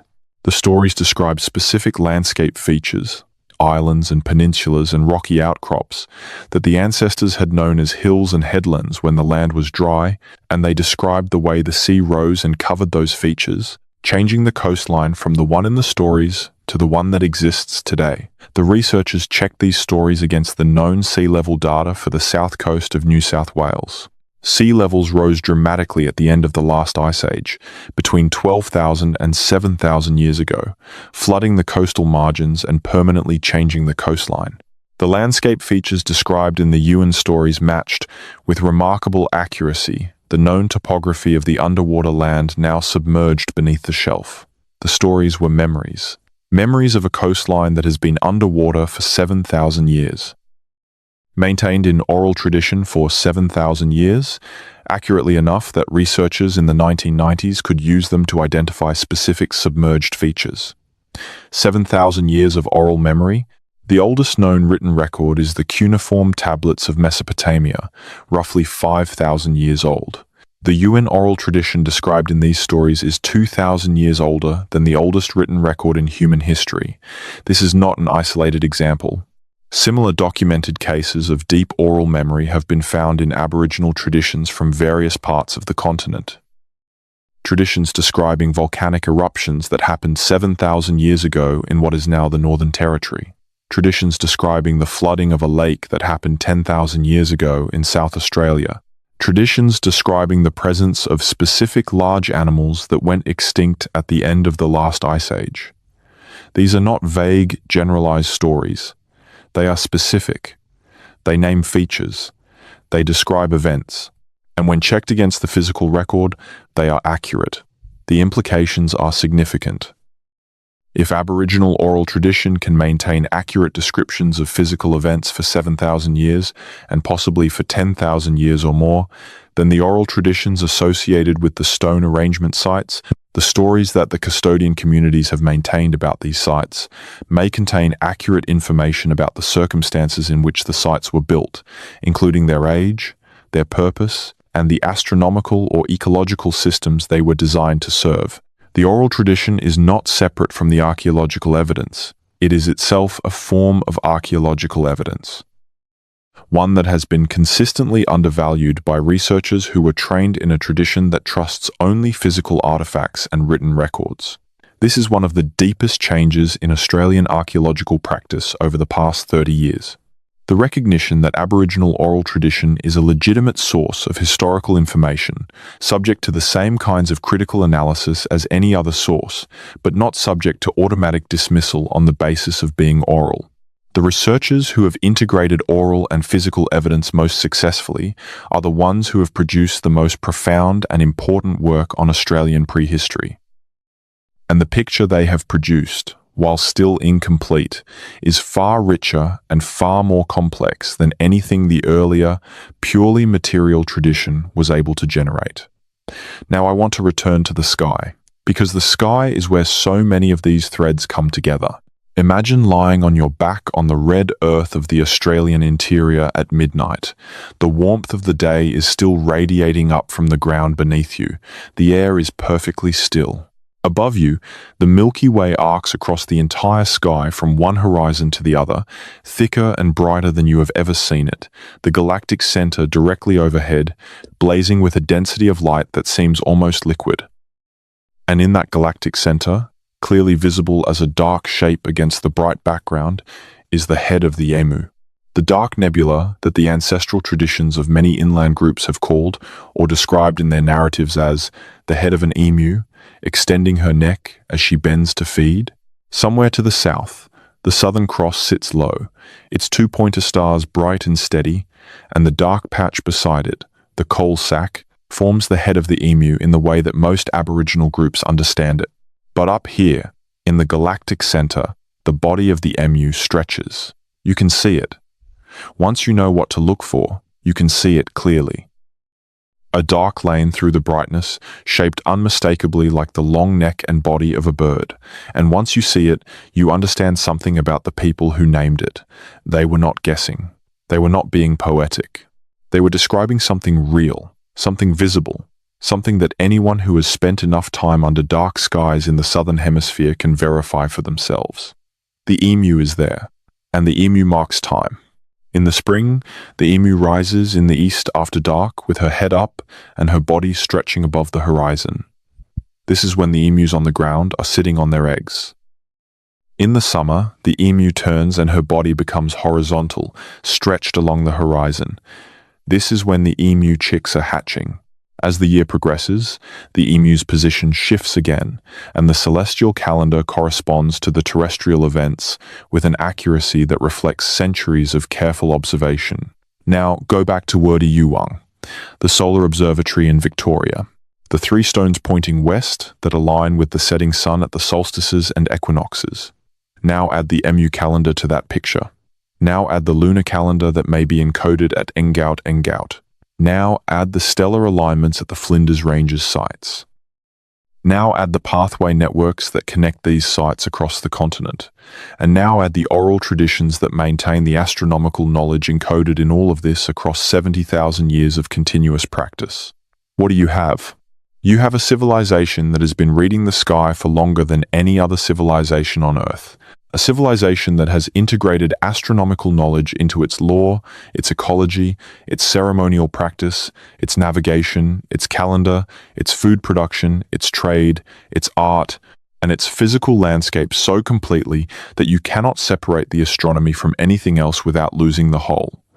The sky and the earth and the people are one system.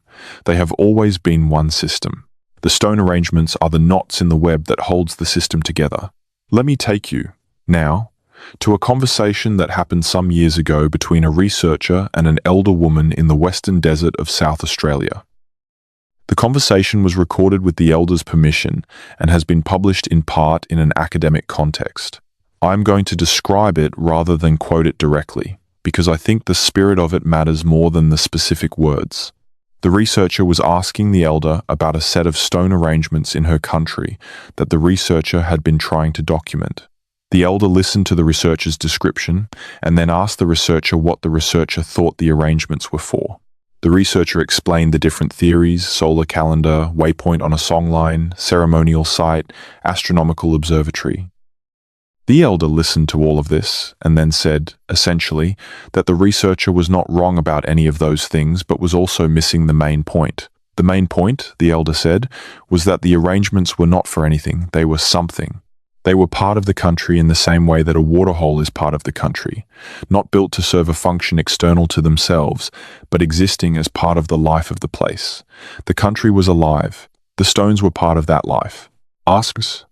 Asking what they were for was like asking what the sky was for. The sky did not need to be for anything. It just was, and its being was already more than enough. The researcher sat with this for a long time, and eventually came to think that the elder had described something that no academic framework for understanding archaeological sites could fully capture. The stone arrangements are not artifacts in the way a pot or a spear or a tool is an artifact. They are not objects made for a purpose outside themselves. They are features of a living landscape, made by people who did not experience themselves as separate from that landscape, embedded in a system of meaning and relationship that has no beginning and no end, because the landscape itself has no beginning and no end. Trying to understand them purely as physical objects with physical functions is like trying to understand a song by analyzing the vibrations of air that carry it. The vibrations are real, but they are not the song. This does not mean that the physical analysis is worthless. The solstice alignment at Wurdi Yuang is real and precise, and tells us something important about the astronomical knowledge of the people who built it. The eel traps at Buj Bim are real engineering that tell us something important about the technical and organizational capacity of the Gunditj Mara. But these physical facts exist within a context of meaning that the physical facts alone cannot supply. And that context is held in the living traditions of the communities whose ancestors created the sites. Which is why the most important thing happening in Australian archaeological research right now is not the discovery of a new site or the development of a new dating technique, though both of those things are happening and both are important. The most important thing is the development of genuine collaborative research relationships between academic institutions and Aboriginal communities, relationships in which the communities have real authority over what is studied and how, and what is published and who benefits. These relationships are slow to build, and they have a complicated history to overcome, but they are producing knowledge that could not be produced any other way.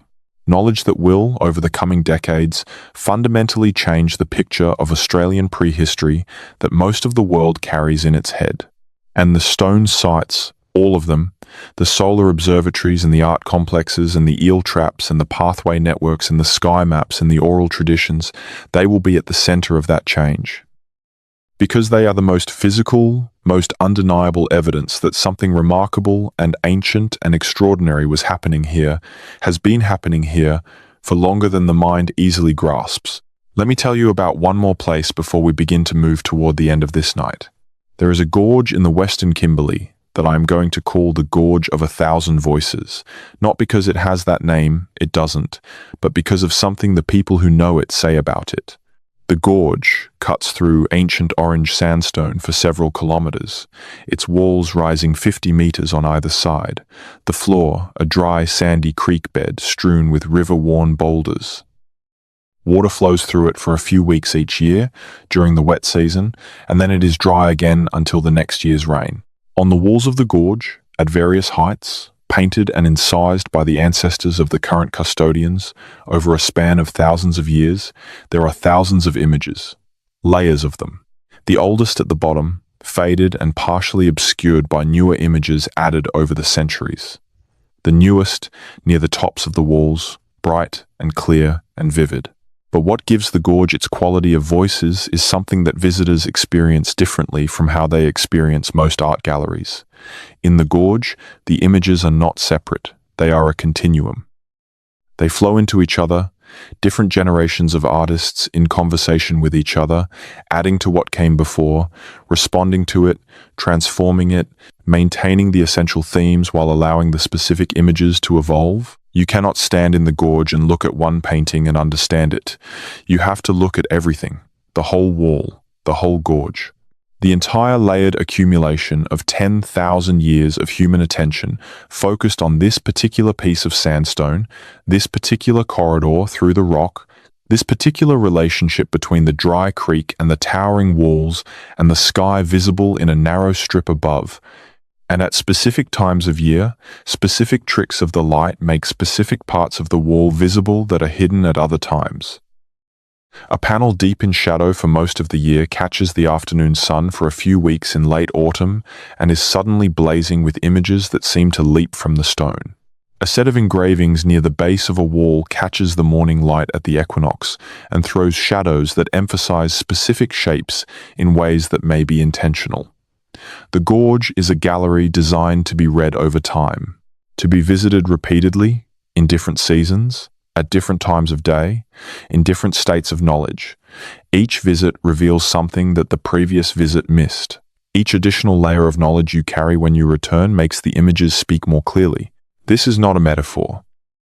This is what the people who know this country have described to researchers who have been allowed to visit and to listen. The gorge is not a static record of the past. It is a living text, continuously illuminated by the passing seasons, continuously maintained by the communities who are its custodians, continuously read by the people who know how to read it. And somewhere in that living text, if you knew what to look for, you could find the astronomical calendar, the images that mark the solstices, the images that track the movement of the Milky Way, the images that record the seasons of specific animal populations, the images that encode the law of the country and the boundaries of authority, and the genealogies of the creator beings. It is all there, layered into the wall over thousands of years by people who understood that the wall was the only storage medium they had that would last long enough for the knowledge to be truly safe. Safe for how long? Long enough. So far. The oldest images in that gorge are older than any other known painted art in Australia's east. And they are still there, still visible, still partially decipherable, still meaningful to the people who are their custodians. Still speaking, in their slow and patient way, across whatever gap of time separates us from the people who first put them there. The night is very deep now. In the place where we have been sitting, in the red center, in the desert, with the stars overhead, and the warm earth below. The Milky Way has shifted as the earth has turned, and the Emu is now in a different position than she was when we started. The fires are low. The desert is quiet, except for the sounds that the desert always has. The small night animals, the occasional call of a bird, the almost imperceptible sigh of the air as it moves across the open ground. And the stones are still there.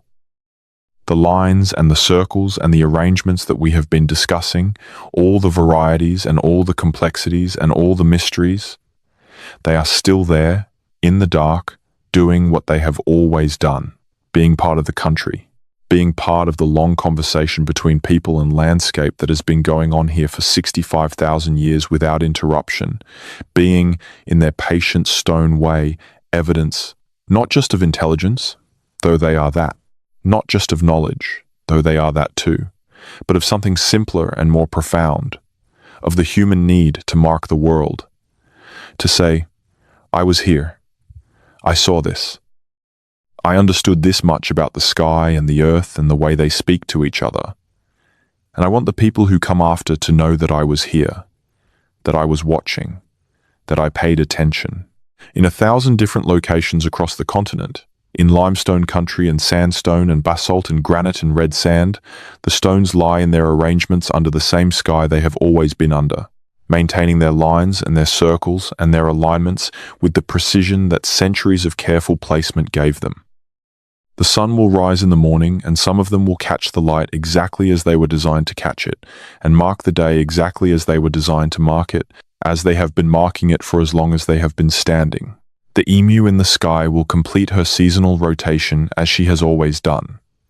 The water that flows through the Gunditjmara channels at Buj Bim will continue to be channeled in the directions that the ancient builders intended.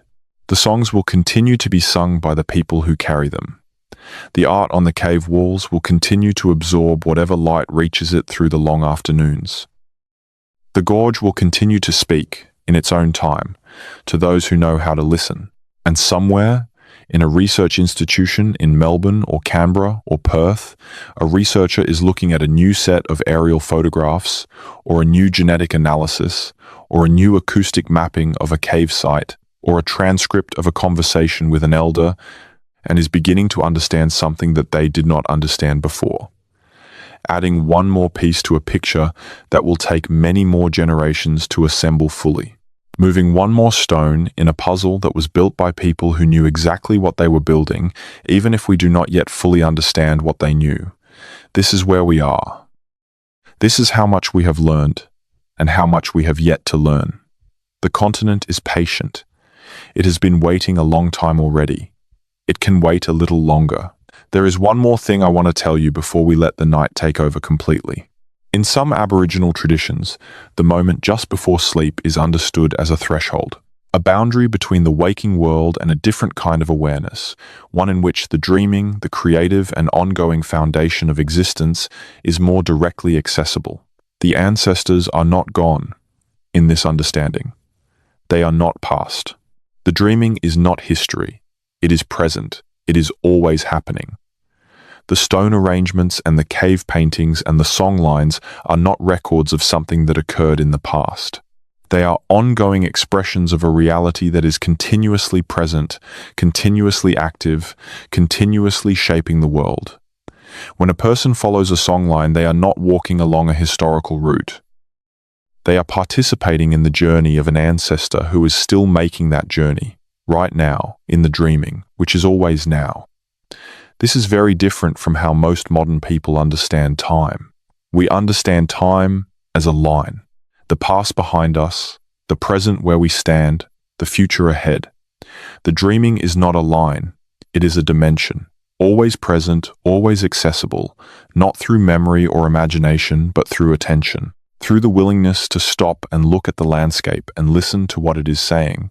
When you sit with a stone arrangement in the desert at night, what you are doing, if you know how to do it, is paying attention, not thinking about the stones, not analyzing them, just sitting with them in the way you sit with someone you respect, in a comfortable silence that does not require words.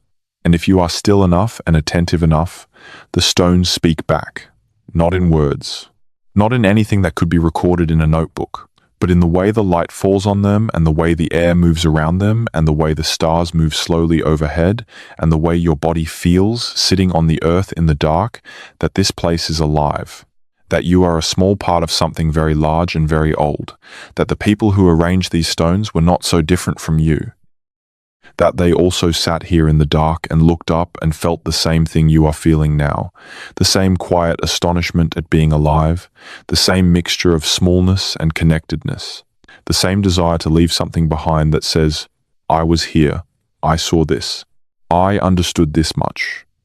They left the stones, and the stones are still here, and the sky above them is the same sky, and underneath you, wherever you are lying down right now, in your room, in your bed, in your life, the same earth that holds those stones is holding you too, the same planet. The same ground, extended from the red Australian desert to wherever you are, under oceans and mountain ranges and continents and the floors of city streets, the same continuous ground, carrying all of it, all of us, all of the history and the mystery and the questions we have asked tonight, forward into whatever comes next. The Wurdi Yuang stones are pointing to a horizon where the sun will rise again in the morning. The Murujuga carvings are resting under stars that move over the Pilbara each night as they have always moved. The Budgebim channels are waiting for the next flood that will bring the eels through them, as eels have moved through them for 6,000 years. The song lines are being sung somewhere, tonight, by someone who knows them, in a tradition of singing that may be older than language itself.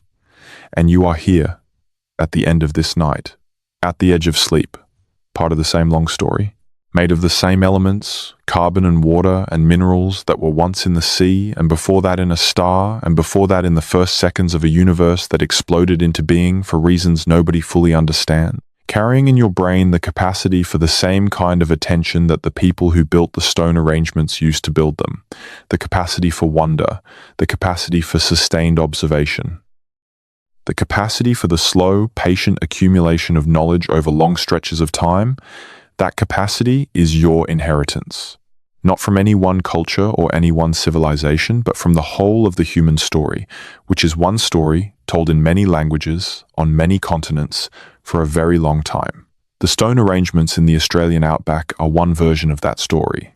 Your particular life, wherever you are living it, is another version. They are connected. Across the distance and the time, they are connected. Because the questions are the same. Who are we? How did we get here? What does the sky mean? What should we do with the time we have? What should we leave behind? The stones do not answer these questions. They are the questions. They have always been the questions. And they will go on being the questions long after we are gone, sitting in the red earth under the turning sky, waiting for someone patient enough to sit with them in the dark and listen. Sleep now. Let the red earth hold you. Let the stars turn overhead. Let the questions rest for a little while. They will be there in the morning. They have always been there.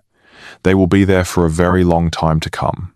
And somewhere out there, in the desert, in the dark, the stones are still in their lines and their circles and their arrangements. Still here, if this journey helped you feel that connection to the deep past, to the long and extraordinary story of the oldest civilization on Earth, you can gently tap like on this video and subscribe so we can keep exploring these forgotten ages together. If you feel moved, leave a comment and let me know where in the world you are right now, what time it is, what the sky looks like outside your window. It is a quiet kind of magic, knowing that people in 100 different places are drifting to sleep under the same stars, connected by the same story, the same questions, the same ancient human need to understand where we came from. For now, you do not need to do anything at all. Just rest. Just breathe.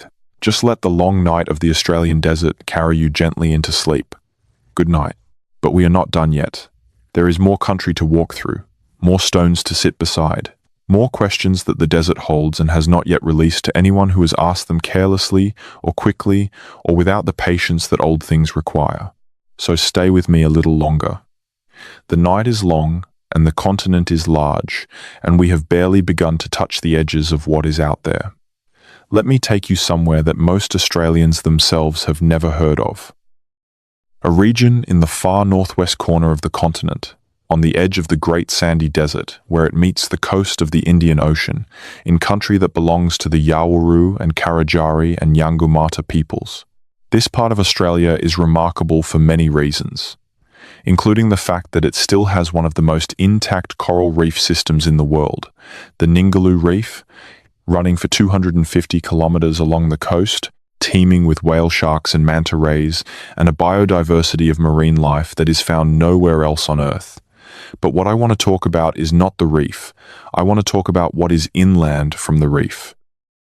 In the red dunes and the Spinifex flats and the rocky ridges of the ancient sandstone country behind the coast, in this country there are arrangements of stone that the Karadjari people are the custodians of, and that researchers from the University of Western Australia have been studying in collaboration with Karadjari elders for a number of years. The arrangements are associated with specific dreaming tracks, the stories of ancestral beings who travelled through this country during the creative era and whose journeys are still encoded in the landscape in the forms of particular hills and waterholes and distinctive rock formations. But the stone arrangements are not simply markers of these stories.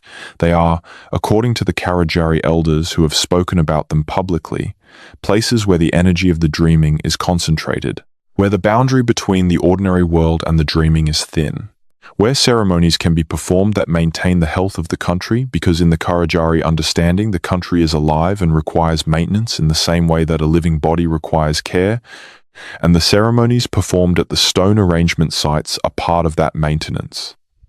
What does this mean in practical terms? It means that the stone arrangements are not passive. They are active components of a system for managing the ecological health of the country.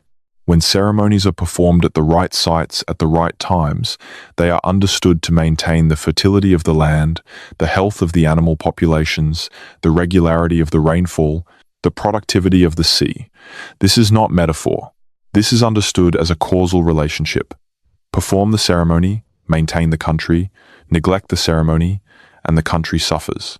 This understanding, which looks to a modern secular scientific eye like magical thinking, rests on an empirical basis that goes back tens of thousands of years. The people who developed these ceremonial practices did so in the context of careful and sustained observation of their landscape. They noted the correlations between specific practices and specific ecological outcomes over enormous stretches of time, and they built those correlations into their law.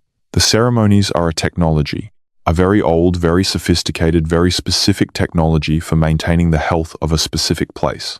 The fact that the mechanism by which the technology works is not understood in terms of Western science does not mean the technology does not work.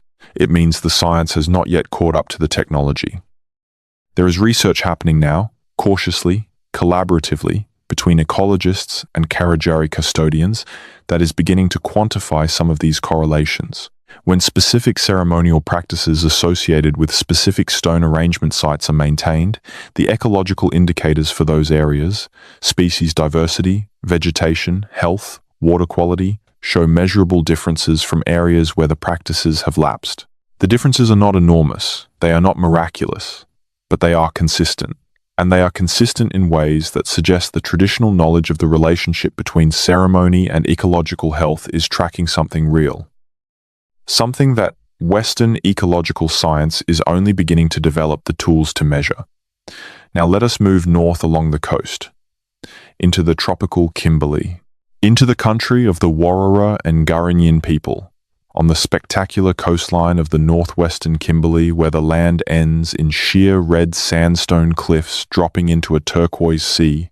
This is some of the most geographically dramatic country in Australia. The coastline is so indented with bays and inlets that it has more linear extent than the entire coast of California. The tides in the Cambridge Gulf, the great inland sea that pushes into the Kimberley from the northwest, have a range of over 11 meters, among the largest tidal ranges in the world.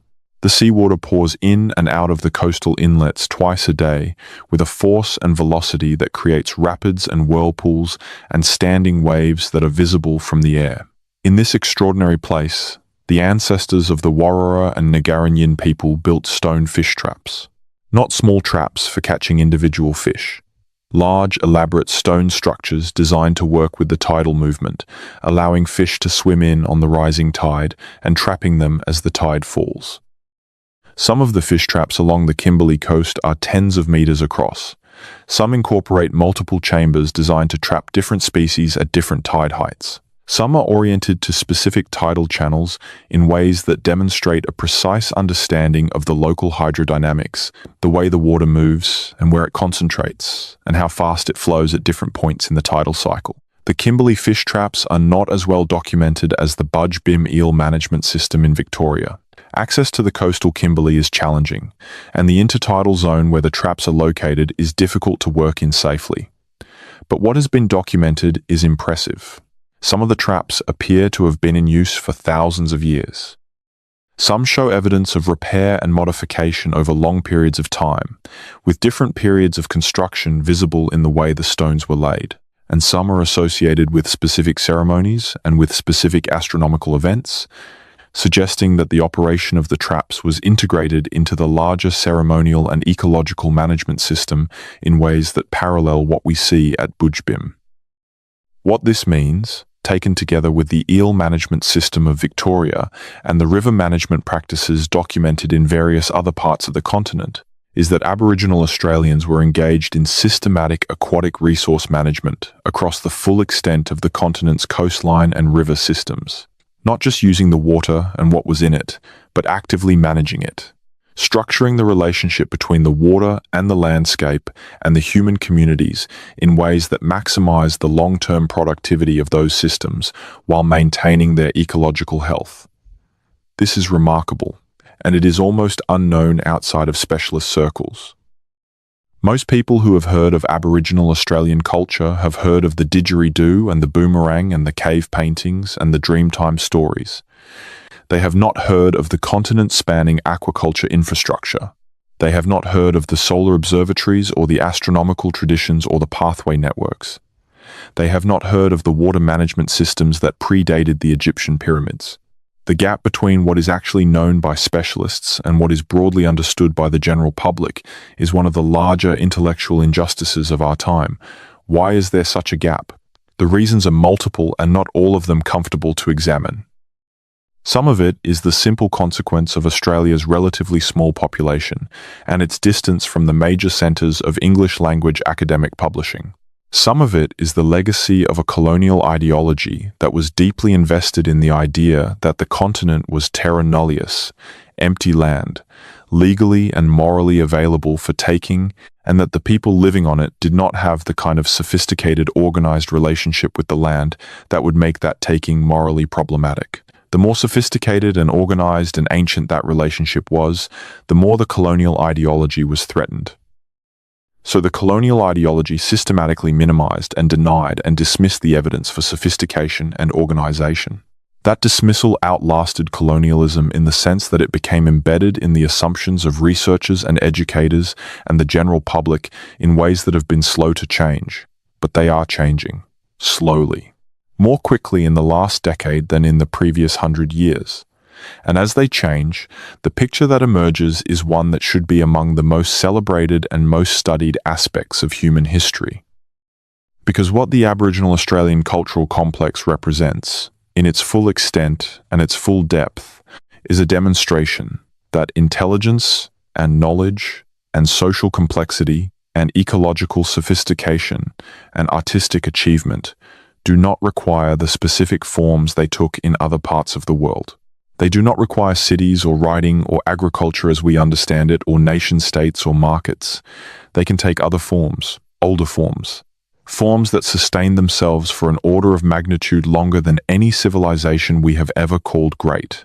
The stone arrangements in the Outback are the physical monuments of the longest-lasting civilization on Earth. And they deserve to be understood as such.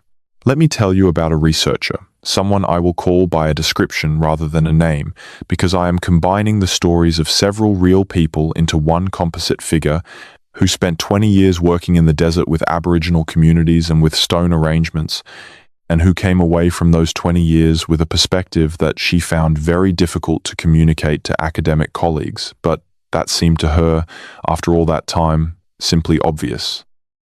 She had started her career as a conventional archaeologist, interested in dating techniques and spatial analysis, and the technical questions of how you work out what an arrangement of stones is and when it was made. She brought those skills and those questions to the Australian interior, and she applied them carefully and rigorously over many years. And she learned things. She learned about the astronomical alignments and the ecological correlations and the relationship between stone arrangements and songlines. She learned, over time, to read the desert with something approaching the fluency that the local elders had in reading it.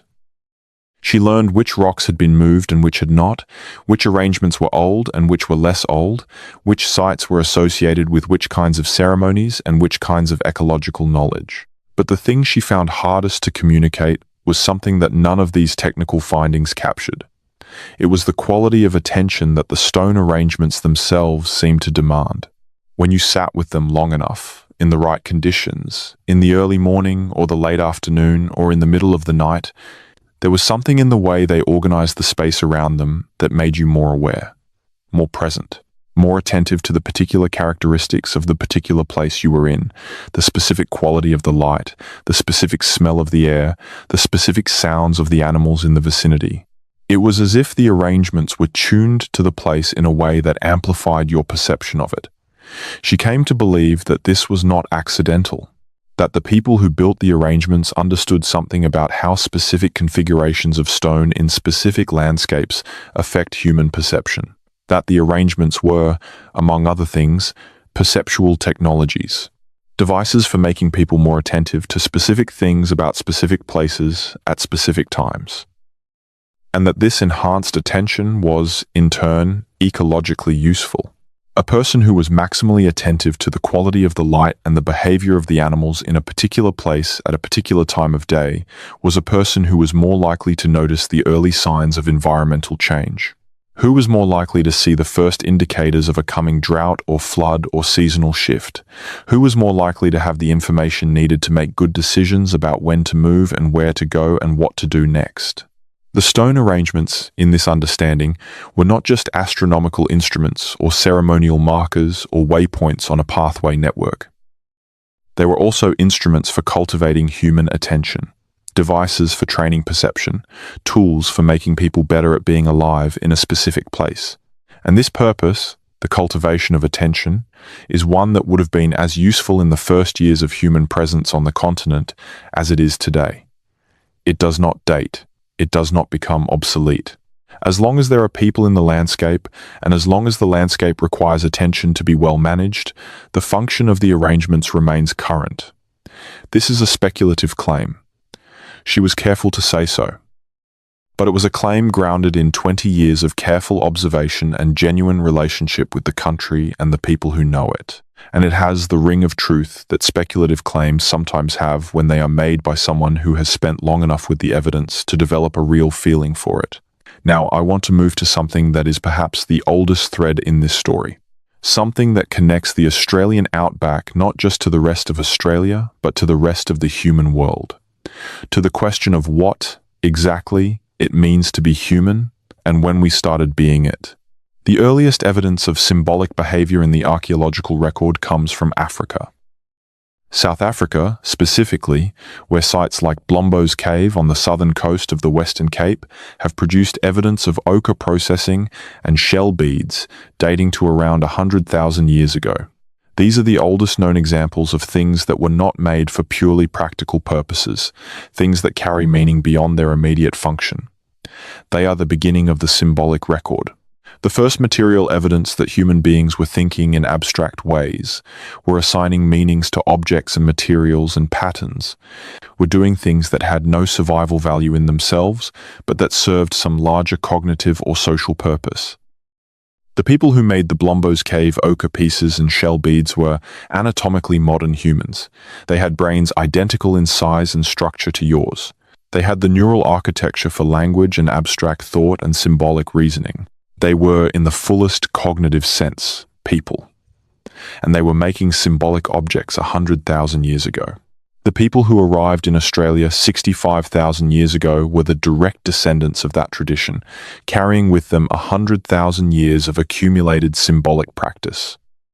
The ochre that appears in Australian archaeological sites from the earliest layers of occupation is the same ochre used at Blombo's Cave, used for the same general kinds of purposes, part of a continuous symbolic tradition that goes back to the very beginning of modern human behavior.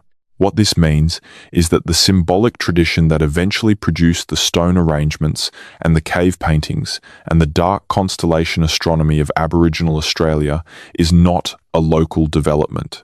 It is part of the oldest and longest continuous symbolic tradition in human history. It goes back to the beginning of symbolism itself. It is as old as the human capacity for symbolic thought. And the fact that it has been maintained, without interruption, for the full duration of human cognitive history is without parallel anywhere in the world. Other symbolic traditions have come and gone. The Paleolithic cave art of Europe, extraordinary as it is, ended around 10,000 years ago when the culture that produced it was replaced by new cultures moving in from the east and south. The symbolic traditions of the ancient Middle East were largely replaced by the literate traditions that followed the invention of writing. The traditions of the ancient Americas were partly destroyed and partly disrupted by the arrival of Europeans after 1492. Only in Australia, protected by its oceanic isolation and the extraordinary resilience of its cultural systems, has a continuous symbolic tradition from the beginning of modern human behavior persisted to the present day. The stone arrangements are the most physical, most visible, most accessible part of that tradition for someone who did not grow up within it. They are the aspects of the tradition that you can walk up to and touch. They are the part that does not require fluency in a specific language or initiation into a specific ceremonial tradition to perceive. You can see them. You can feel the weight of the stones. You can notice the geometry of the arrangements.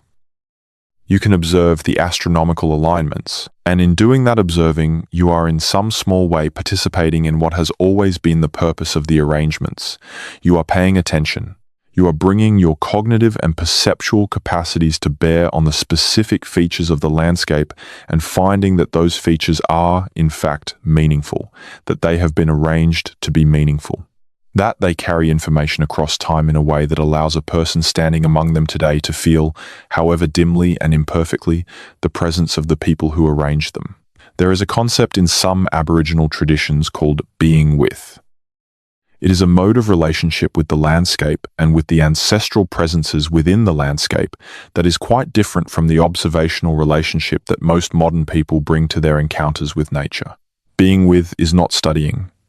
It is not analyzing. It is not taking measurements or writing notes or trying to extract information. It is spending time in a place, attentively, without agenda, until the place begins to reveal itself to you. Until you begin to understand, from the inside of the experience rather than from the outside, what the place is and what it asks of you and what it offers you.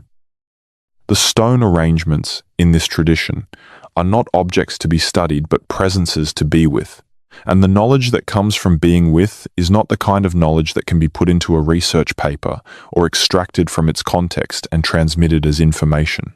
It is the kind of knowledge that you have to be present for, that you have to receive in the place where it lives. This is why no amount of reading about the Australian Outback, even reading as detailed and as careful as I am trying to make tonight, can substitute for actually being there. The stories I am telling you tonight are invitations. They are reasons to go. Reasons to seek out the relationships with the communities who are custodians of these places. Reasons to move slowly through the country and pay attention. The stories are not the thing. The thing is the country and the arrangements in it and the living tradition that makes sense of them and the long, long patience of the land that has been holding all of this together for longer than the mind can easily hold. But let us stay here a little longer. Let me tell you about water. Water is the fundamental organizing principle of life in the Australian interior. In a landscape where rainfall is unpredictable and often decades apart in the driest regions, every community that has ever lived in the interior has organized its movements and its activities primarily around the need for water. The knowledge of where water is, and when it is there, and how to reach it, and what to do when it is not there, is the most critical knowledge that anyone living in the interior possesses. And the stone arrangements are, among everything else, they are part of a system for managing and transmitting that knowledge. Some stone arrangements mark permanent water sources directly. A particular configuration of stones indicates a soakage, a place where water seeps up through the ground from an underground source, visible to those who know the marker but invisible to anyone who does not. Other arrangements are less direct but equally functional, marking positions along a route where water can be found at specific times of year based on the seasonal pattern of rainfall and runoff. Others are associated with waterholes that are themselves ceremonially significant. Places where the power of water is understood as a manifestation of the dreaming, where specific ceremonies must be performed before water is taken to ensure that the source remains generative. There is a study published by researchers working in the Western Desert in the 1990s that documented the correspondence between stone arrangement sites and known water sources in a specific area of about 50,000 square plus kilometers. The correspondence was strong, not perfect, but strong enough to be statistically significant. Stone arrangements were consistently found either at water sources or at positions that offered direct sightlines to water sources, or at positions from which other stone arrangement sites offering sightlines to water sources could be seen. The arrangement network in that study area functioned as a distributed visual navigation system for locating water across a large and complex landscape. This makes intuitive sense. If you are a community that moves across a large landscape and needs to reliably locate water, and if you can arrange stones in ways that mark and point to water sources, and if you pass the knowledge of how to read those arrangements from generation to generation, along with the ceremonies and the songs that encode the same information in a different medium, you have a redundant information system of considerable sophistication. The stones tell you where the water is, even if you have forgotten the song. The song tells you what the stones mean even if you cannot see them clearly. The ceremony reinforces both and adds the dimension of lived experience that neither the stones nor the songs can fully supply. The three systems together, stone and song and ceremony, constitute a navigational and ecological intelligence that has been maintained and used and refined in the Australian interior for thousands of generations. And now, in the 21st century, in a world facing an unprecedented crisis of resource management and ecological health, this intelligence is being recognized, cautiously and incompletely, and with much still to learn, as something that the rest of the world has a great deal to gain from understanding. Not by appropriating it or extracting it or repackaging it in forms convenient to academic or commercial interests, but by genuinely engaging with it on its own terms, in relationship with the communities who carry it, in ways that benefit those communities primarily, and the wider world secondarily. This is a long and complicated and sometimes uncomfortable process, but it is underway. Now let me take you to the oldest dated site of complex human construction in Australia. A site that has been known to researchers since the 1970s, but that has only recently been understood for its full significance. At a place called Majid Bebe, in the sandstone country of the Northern Territory, near the edge of what is now Kakadu National Park, there is a rock shelter that has been occupied, according to the most recent dating, for at least 65,000 years. The dating of the deepest layers at Majid Bebe was controversial when it was first published, because the dates seemed impossibly old to some researchers. But the methodology has been checked and rechecked, and the dates have been confirmed by multiple independent analyses. Majid Bebe is, as of the current state of knowledge, the oldest confirmed site of human occupation anywhere in Australia. And what is in those deepest layers is extraordinary. Ground stone axes, edge-ground stone tools that have been shaped by grinding rather than by chipping, are found at the base of the Majid Bebe sequence at a date of 65,000 years ago. Elsewhere in the world, edge-ground stone tools do not appear until the Neolithic period, around 10,000 years ago. In Australia, they appear more than 6 times earlier. Ground ochre, processed in ways that suggest deliberate pigment production for use on surfaces or bodies, is also present at 65,000 years. Reflective materials, pieces of mica and similar minerals, are present in ways that suggest deliberate collection for aesthetic or symbolic purposes. The people at Majid Bebe 65,000 years ago were making tools in ways that the rest of the world would not develop for another 55,000 years. And they were doing things with ochre and with reflective materials that indicate a symbolic and aesthetic sensibility of considerable development. What happened to these technologies? In the Western model of technological progress, innovations are supposed to be cumulative. Once a technology appears, it propagates and builds on itself. Edge-ground stone tools appeared at Majid Bebe and then, for a long time in the subsequent sequence, appear to have been less common. Not because the knowledge was lost, but because the specific ecological context that made them useful changed. The grains and seeds that edge-ground tools are particularly useful for processing were more abundant in certain periods than in others. When the ecology shifted, the toolkit shifted. When the ecology shifted back, the toolkit shifted again. This is adaptive technology. Technology that responds to the environment rather than driving toward it. Very different from the Western model of linear technological progress, and very different from the stereotype of unchanging Stone Age technology that was applied to Aboriginal Australians for most of the 20th century. Majid Bebe is not the only site that demonstrates this kind of technological adaptation. Throughout the Australian archaeological sequence, there are examples of technologies appearing and disappearing and reappearing as ecological conditions changed. Each time they reappear, they are slightly modified, slightly improved, reflecting the knowledge that was maintained about them even during periods when they were not in active use. The culture was not static. The technology was not frozen. The knowledge accumulated.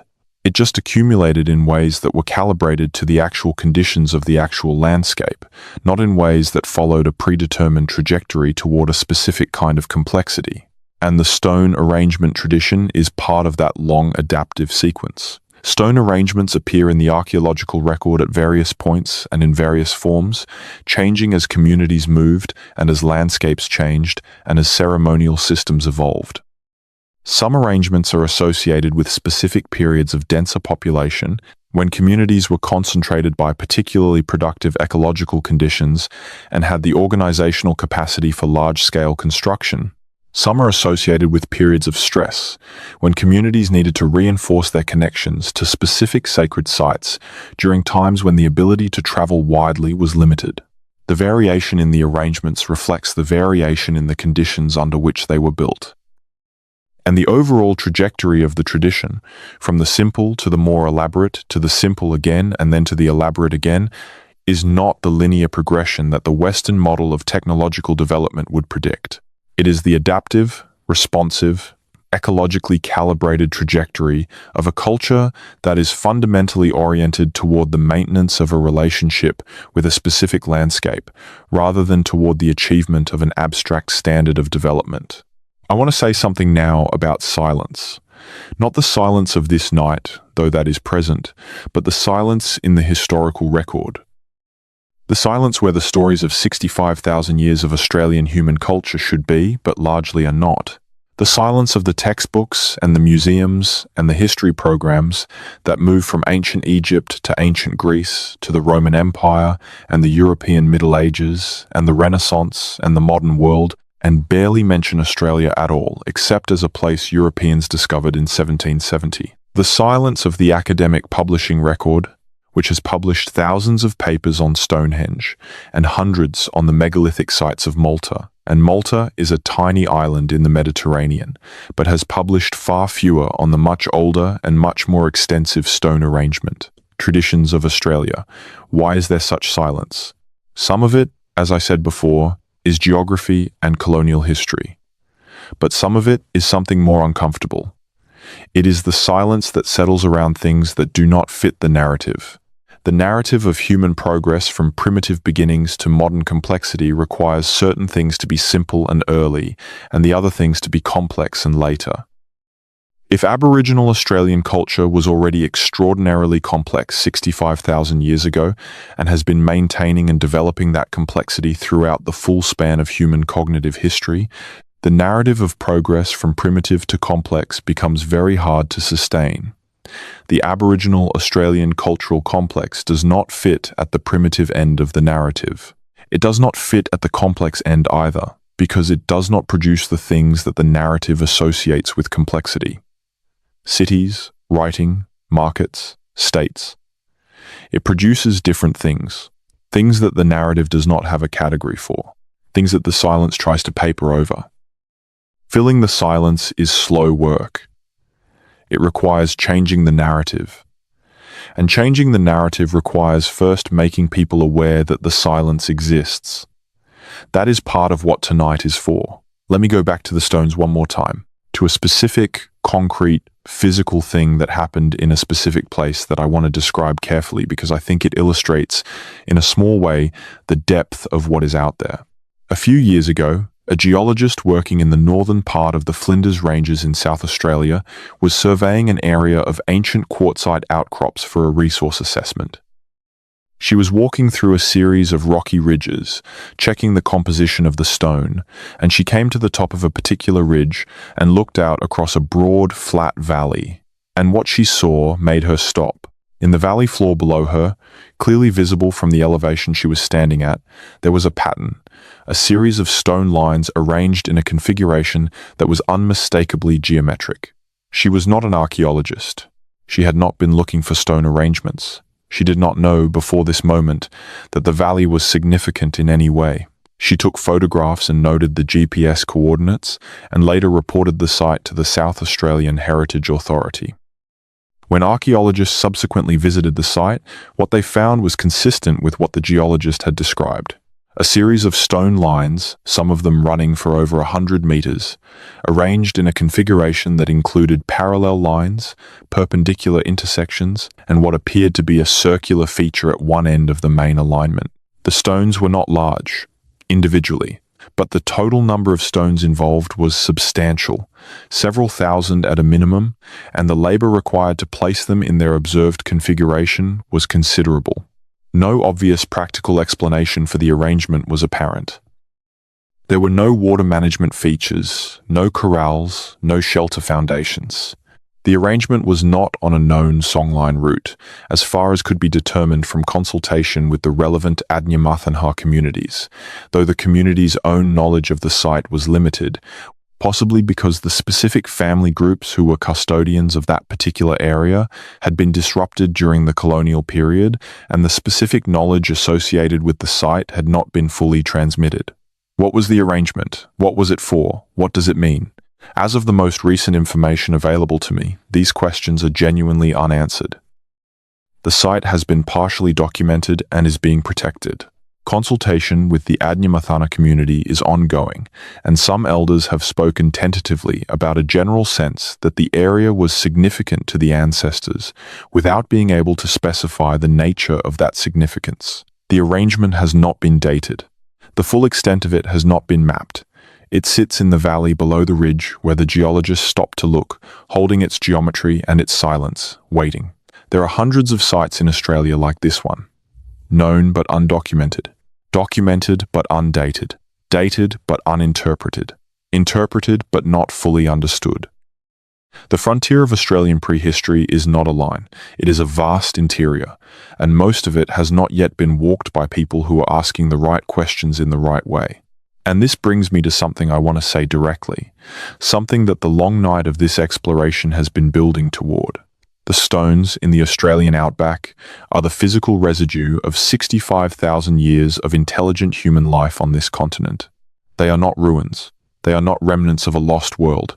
They are part of a living tradition that is still being maintained imperfectly, under enormous pressure, by the communities who are its custodians. Those communities are small, and many of them are dealing with the consequences of 2.5 centuries of colonial disruption, including loss of land, loss of language, loss of the ceremonial knowledge that once maintained the sites, and loss of the population base that once supported the full practice of the tradition.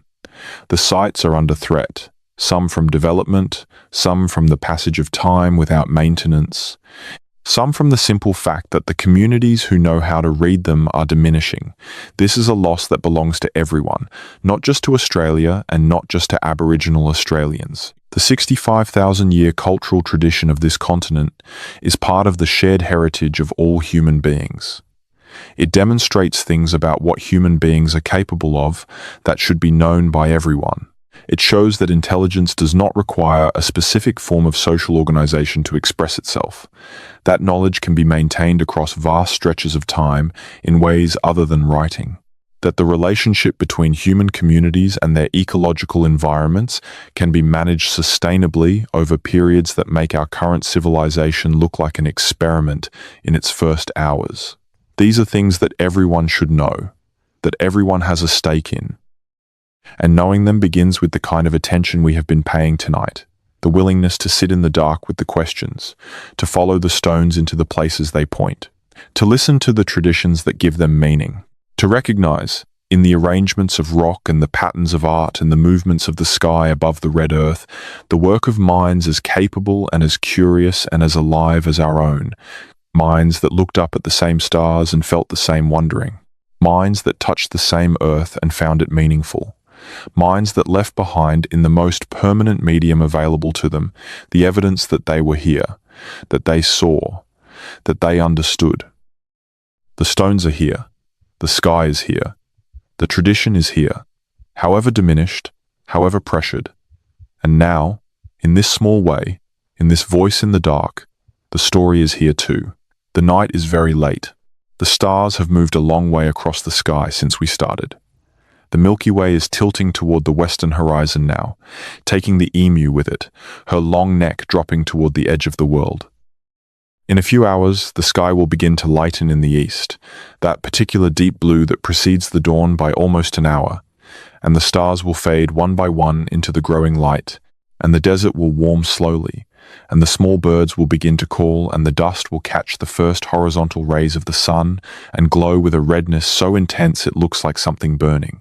And the stones will still be there, in their lines and circles and alignments, pointing to the horizon where the sun is about to rise, exactly where they have always said the sun would rise on this particular morning, exactly as the people who placed them knew it would rise. Because they watched the sky for so long that they could predict it with a precision that puts the precision of our own civilization to shame, because they paid that kind of attention, because they cared enough to build the arrangements that make the knowledge permanent, because they were trying to say something to us across the time, something that we are only just beginning to learn how to hear. What were they saying? I think they were saying the same thing that all the old stones say, in all the places on all the continents where human beings have found a reason to arrange them deliberately. They were saying, look at this. Pay attention to this particular thing. The sun rises here on this morning, and here on that morning, and there on this other morning. The sky moves in this pattern, and you can trust it. The water is there, beneath the ground, if you know where to dig. The song goes like this. The story goes like this. The law goes like this. The country is alive and it asks something of you. And if you give it what it asks, in the right way, at the right time, in the right place, it will give you everything you need to live. This is what the stones say. In the most physical, most permanent, most patient medium available to the people who arranged them. And it is still true, the sun still rises where they said it would.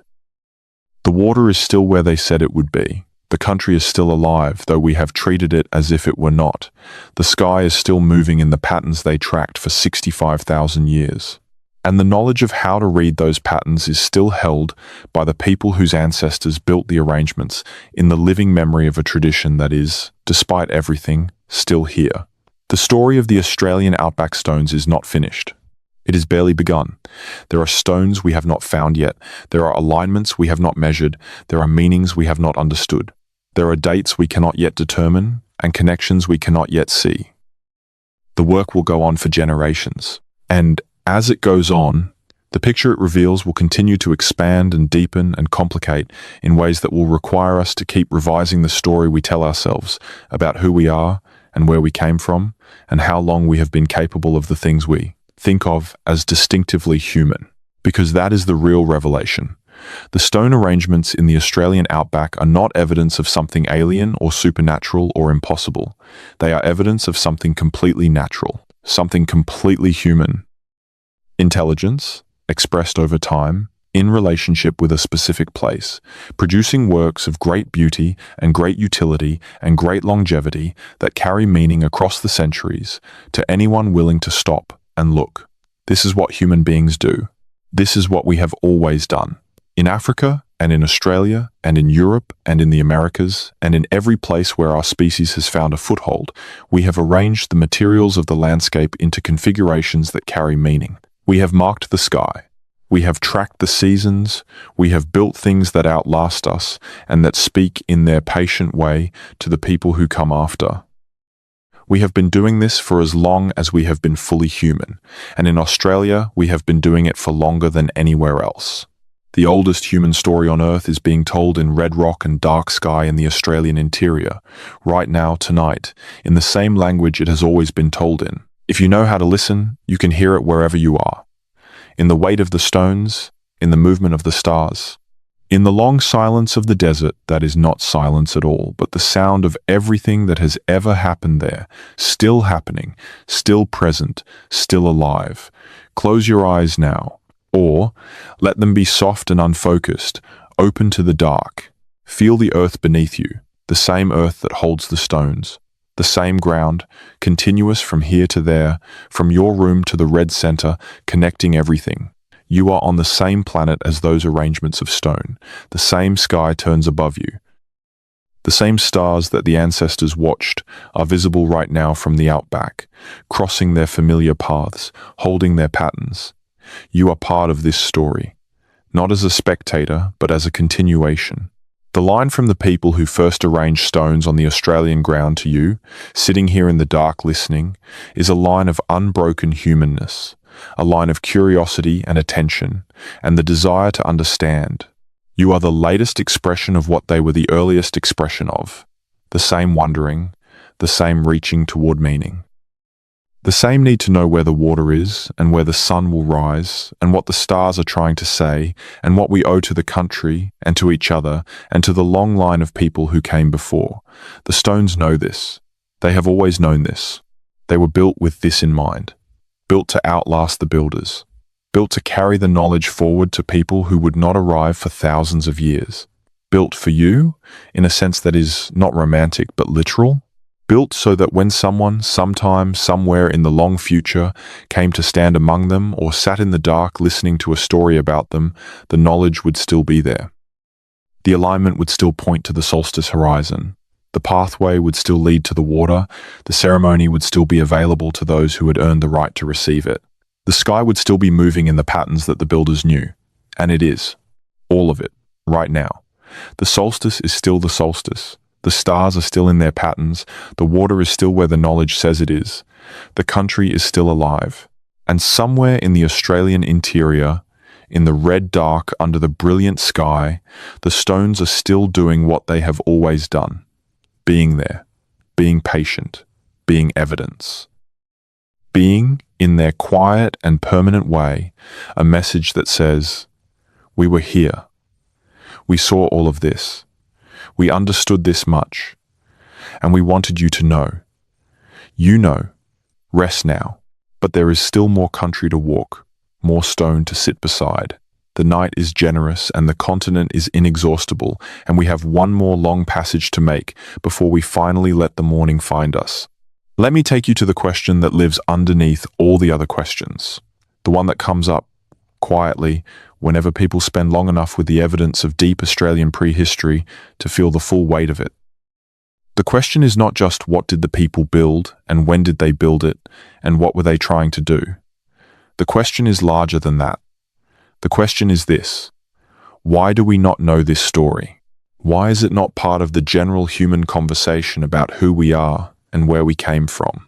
Why does the average educated person in Europe or North America or East Asia know more about the megaliths of Brittany, which are perhaps 7,000 years old and found across a relatively small region of France, than about the stone arrangement traditions of Australia, which may be many times older and spread across an entire continent? Why is the Wurdi Youang Solar Observatory in Victoria not as famous as Stonehenge when it is older and, in the context of what we understand about the people who built it, more interesting? These are uncomfortable questions and they have uncomfortable answers, and I do not want to rush past them the way it is tempting to rush past uncomfortable things. So let us sit with them for a moment, in the dark, where the discomfort is a little more manageable. Part of the answer is purely logistical. Stonehenge is physically accessible. You can drive to it in a few hours from London. The stones are large enough to be visible from a considerable distance, which means they were noticed by European scholars at a time when Australian stone arrangements were not being examined by anyone from outside the continent. Stonehenge has been studied and written about for centuries. It has generated a vast literature, a whole ecosystem of research and speculation and popular interest that builds on itself. The Wurdi Youang arrangement sits on private land in Victoria, became known to researchers only in the early part of this century, and has generated a handful of specialist papers. The asymmetry in the documentation is real, and it has real consequences for how well known the sites are. But logistics do not explain the whole asymmetry. Logistical barriers could be overcome by money and will. The fact that the money and will were not applied is itself a reflection of something. A hierarchy of interest. A priority structure in which some stories are considered more worth telling than others. And that hierarchy is shaped by the same forces that shape the rest of colonial history. The assumption that the most important human stories are the ones that produce the things valued by European civilization. Writing, cities, empires. Monuments in the European architectural tradition. Other stories, stories that produced other things, things that are equally impressive in their own terms, but do not fit the categories European civilization had developed for recognizing achievement, were not considered equally important, and so they were not equally studied, equally documented, equally publicized, equally present in the general conversation. This is changing. It is changing because the assumptions that drove it are being challenged from inside academic institutions and from outside them. It is changing because the Aboriginal communities who are custodians of the sites have been increasingly vocal about the value and the antiquity of what they hold. It is changing because individual researchers, many of them working in genuine partnership with Aboriginal communities, have produced work of sufficient quality and clarity that it is penetrating even the mainstream conversation. And it is changing, in a small way, through conversations like this one, through the slow spread of knowledge to people who were not previously aware of it, but who, once they know, cannot easily unknow. You cannot unknow this story now. You have spent tonight with it. You have walked through the red earth and stood among the stone arrangements and watched the emu in the Milky Way and followed the pathways that connect the sacred sites and the water sources and the astronomical calendars. You have heard about the oldest aquaculture infrastructure in the world and the oldest solar observatory and the oldest oral memories and the oldest continuous astronomical tradition. This knowledge is in you now. It is part of what you know about the world, and knowledge changes people, slowly, quietly, but genuinely. It changes what you see when you look at things. It changes what questions you think to ask. It changes what you consider important and what you consider obvious and what you consider strange. The stone arrangements in the Australian Outback are part of your world now. Not in the sense that you own them or that they belong to you in any cultural sense, because they do not. They belong to the communities who are their custodians, and that custodianship is not a metaphor, it is a real and specific and ongoing relationship. But in the sense that you know they are there, that they exist, that the questions they raise are real questions, that the tradition they embody is a real and living tradition, that the people who maintain that tradition are real people with real knowledge and real claims on the world's attention. This is a small thing, but it is not nothing. Let me tell you about the light in the outback at dawn. Not to be poetic, though it is among the most beautiful things on earth, but because the light itself is relevant to what we have been talking about. In the hour before sunrise in the Australian desert, the sky turns through a sequence of colors that is, in the absence of clouds and light pollution, more varied and more subtle than almost anything else in the natural world. The sequence begins with a deep blue overhead that is almost indistinguishable from night, but at the eastern horizon there is a faint brightening, not yellow yet, not even grey, but a particular luminosity that seems to come from within the horizon rather than from above it. As the minutes pass, this horizon brightness grows and differentiates. There is a moment when the sky above the horizon is a deep purplish blue and the horizon itself is a thin line of gold, and the contrast is so extreme that the landscape seems to float in darkness above a band of fire. Then the sequence continues. The gold broadens and lightens. Orange appears above the gold. The sky overhead shifts from deep blue to a paler blue. The red earth, which in the dark has been invisible, begins to emerge, first as a vague presence, and then with increasing definition, revealing its texture and its color. And when the sun finally breaks the horizon, it does so as a specific event in a specific place, a place that the stone arrangements mark, a place that the astronomical knowledge of the people who built them identified as significant and encoded in stone so that future people would know it too. In the light of that rising sun, the shadows of the arrangement stones stretch long across the ground, pointing west, exactly away from the sun, defining the geometry of the arrangement in a way that is invisible at midday but obvious at dawn. The shadows make the arrangement readable, make its geometry clear, make the alignments visible in a way that validates the precision of the builders and confirms, once again, that the precision was intentional, that somebody knew exactly what they were doing when they placed these stones, that the placement was not approximate, that it reflected a knowledge of the sun's behavior that was built up over many years of careful watching and that was considered important enough to be made permanent.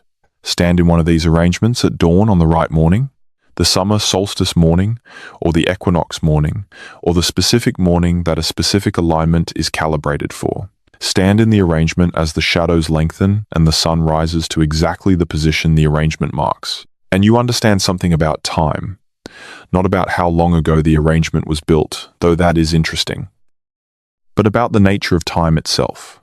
about the way a sufficiently careful observation of the sky can make the future predictable and the past recoverable and the present meaningful. The builders of the arrangement knew that on this specific morning, 10,000 years from the day they placed the stones, the sun would still rise in exactly this position. They were right. The sun is still rising in exactly this position. The arrangement is still accurate. The knowledge is still valid. Nothing about the sky has changed in ways that affect the precision of what the builders built. This is what permanence means in an oral and material culture without writing. Not the permanence of a text that can be copied and stored and transmitted, but the permanence of an alignment between a specific place on the ground and a specific event in the sky that recurs, predictably, every year, forever. The arrangement does not need to be copied. It does not need to be stored. It just needs to be there, in its place, pointing in its direction, and the knowledge it contains will be recoverable by anyone who knows how to look. There is something in this that I find deeply calming. The idea that there are forms of knowledge that are so well aligned with the structure of reality that they do not decay, that do not require updating, that are as valid today as they were when they were first formulated, and will be as valid in 10,000 years as they are today. The solstice is the solstice. The sun rises in the same position on the same morning every year. The emu in the Milky Way reaches the same position in the sky at the same time of year. These things are not going to change. And the knowledge of them, encoded in the stone arrangements and in the oral traditions that interpret them, is as stable as anything in human culture. In a world where so much feels uncertain, where the ground of assumptions that previous generations stood on has shifted and cracked and become unreliable, the old stability of the sky and the earth is a kind of reassurance. Not that everything is fine. Not that the problems are not real. But that some things are still what they have always been. The earth is still turning. The stars are still in their patterns. The seasons still come in their order. And in the red center of Australia, the stone arrangements are still pointing in the directions they were built to point, still marking the days they were built to mark, still accurate, still patient, still here. Let me tell you about something that happened not in the distant past, but relatively recently. In the 1980s, that I think encapsulates something important about the relationship between the knowledge held in Aboriginal traditions and the knowledge held in Western science. A group of ecologists were studying the impact of fire on the vegetation of the northern Australian savanna. They were trying to understand why certain areas of the savanna were more biodiverse than others, and whether the pattern of fire management practiced by traditional Aboriginal communities had anything to do with that diversity. They were, in other words, treating traditional burning practices as a hypothesis to be tested rather than as a given to be accepted, which was the appropriate scientific approach, and to their credit, they were asking the question at all, which was not universal among ecologists of that period. What they found confirmed what the traditional custodians had been saying for generations. Areas where traditional fire management, burning at specific times and specific frequencies, was still being practiced had significantly higher biodiversity than areas where it had lapsed or where European-style fire suppression was being practiced.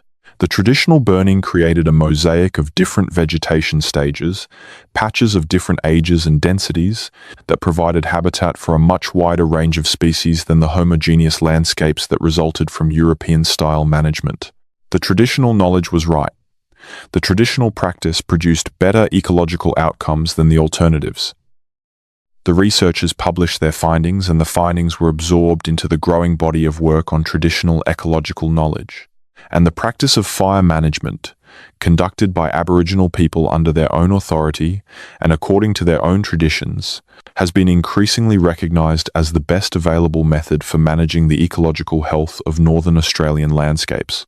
It is now practiced under formal partnerships between Aboriginal communities and government agencies, in ways that, imperfectly and with ongoing complications, attempt to restore something of the original relationship between human communities and the fire ecology of the savanna. The point I want to make is about what the stone arrangements have to do with this. The burning is not unrelated to the stone arrangements. The stone arrangements mark the places where specific kinds of ceremonial burning are performed. They mark the season at which specific areas should be burned, based on the astronomical calendar that is read from the arrangements and the sky. They mark the routes that fire management practitioners should follow through the landscape, connecting the burning sites in a sequence that creates the mosaic pattern that the ecologists documented. The stone arrangements are not separate from the ecological management. They are part of the system. They are the infrastructure of the fire management tradition in the same way that the eel management channels at Bujbim are the infrastructure of the aquaculture tradition. You cannot fully separate the stone from the practice. The stone holds the practice in place. It anchors it in the landscape. It makes it repeatable by future generations who may not have direct instruction from their predecessors. This is true of all the stone arrangement traditions we have discussed. The astronomical knowledge, and the water knowledge, and the ceremonial knowledge, and the ecological management knowledge are not separate domains. They are one domain. They are the integrated knowledge of how to live well in a specific place, encoded in physical monuments and oral traditions and ceremonial practices that reinforce each other and together constitute a system of extraordinary resilience and sophistication. Understanding this integration is perhaps the most important thing that the study of Australian prehistoric sites can teach us. Not the specific astronomical alignments or the specific engineering techniques or the specific dates, though all of those things are valuable in themselves, but the model of knowledge organization that the sites embody, the model in which astronomy and ecology and ceremony and navigation and law are not separate disciplines, but aspects of a single, integrated practice of being alive in a place. The model in which the maintenance of knowledge and the maintenance of the landscape are the same activity, performed through the same ceremonies, encoded in the same monuments. This is a model that most modern societies have lost. We have fragmented our knowledge into specialized disciplines that do not talk to each other. We have separated our knowledge of the sky from our knowledge of the land. We have separated our knowledge of ecology from our knowledge of law. We have separated our understanding of the sacred from our understanding of the practical, and in doing so, we have lost something. We have lost the integration that makes knowledge livable, that makes it applicable to the actual conditions of an actual life in an actual place. We have knowledge that is accurate but not grounded, knowledge that is useful in the abstract but not always applicable in the specific. The stone arrangements in the Australian Outback point toward a different way of organizing knowledge, a way in which everything is connected because everything is of a piece.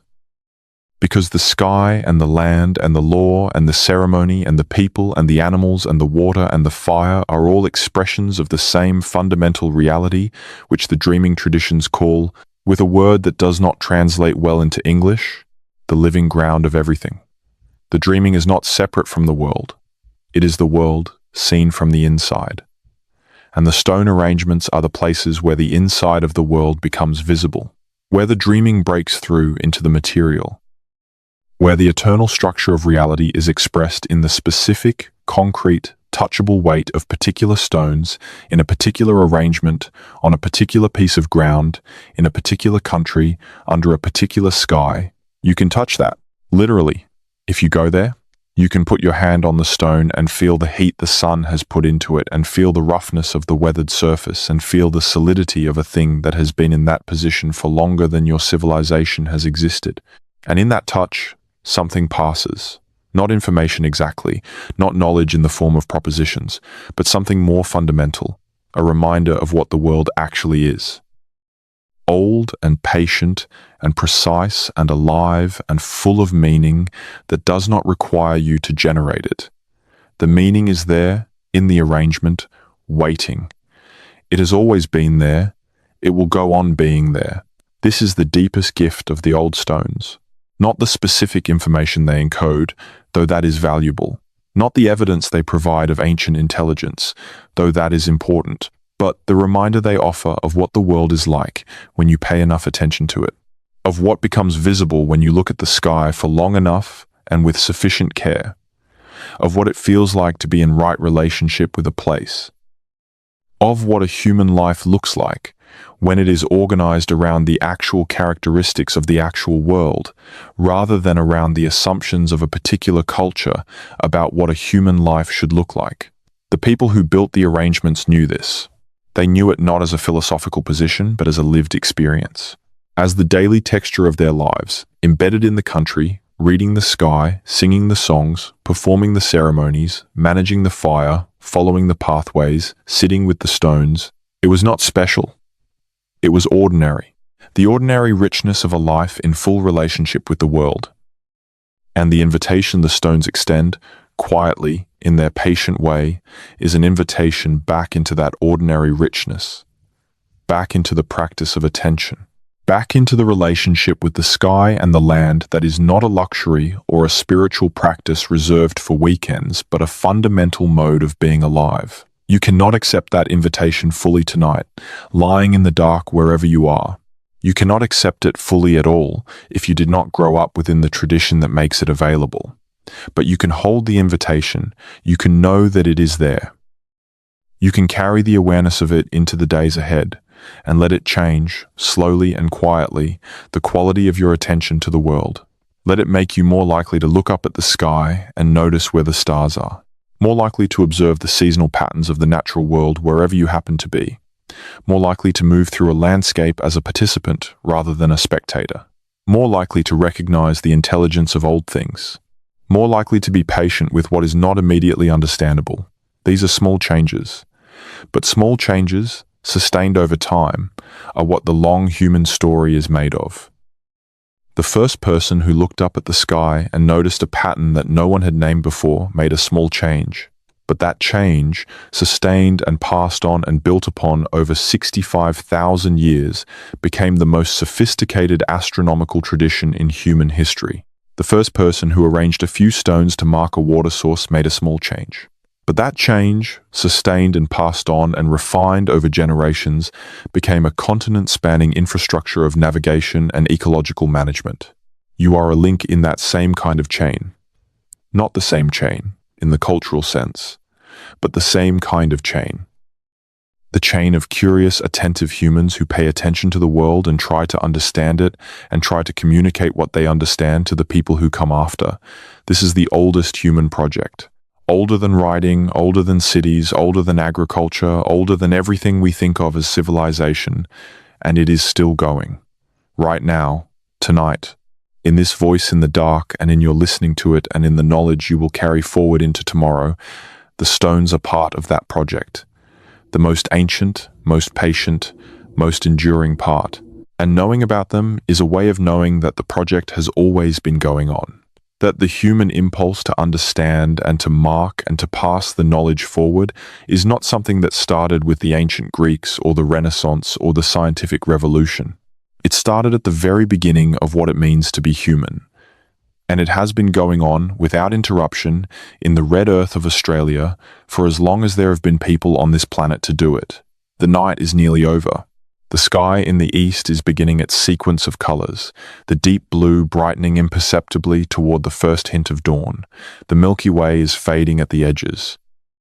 The emu is disappearing back into the daily light that hides her from view for the next several hours, until the sky darkens again and she reappears, in her slightly shifted position, marking the next day's progress through the seasonal cycle. The stones are where they have always been. The sky is still the sky. The country is still the country. And you are here, at the end of a long night, having walked through the oldest landscape and the oldest human story on Earth, carrying something you did not have when you began. A sense of the depth behind the surface of the world.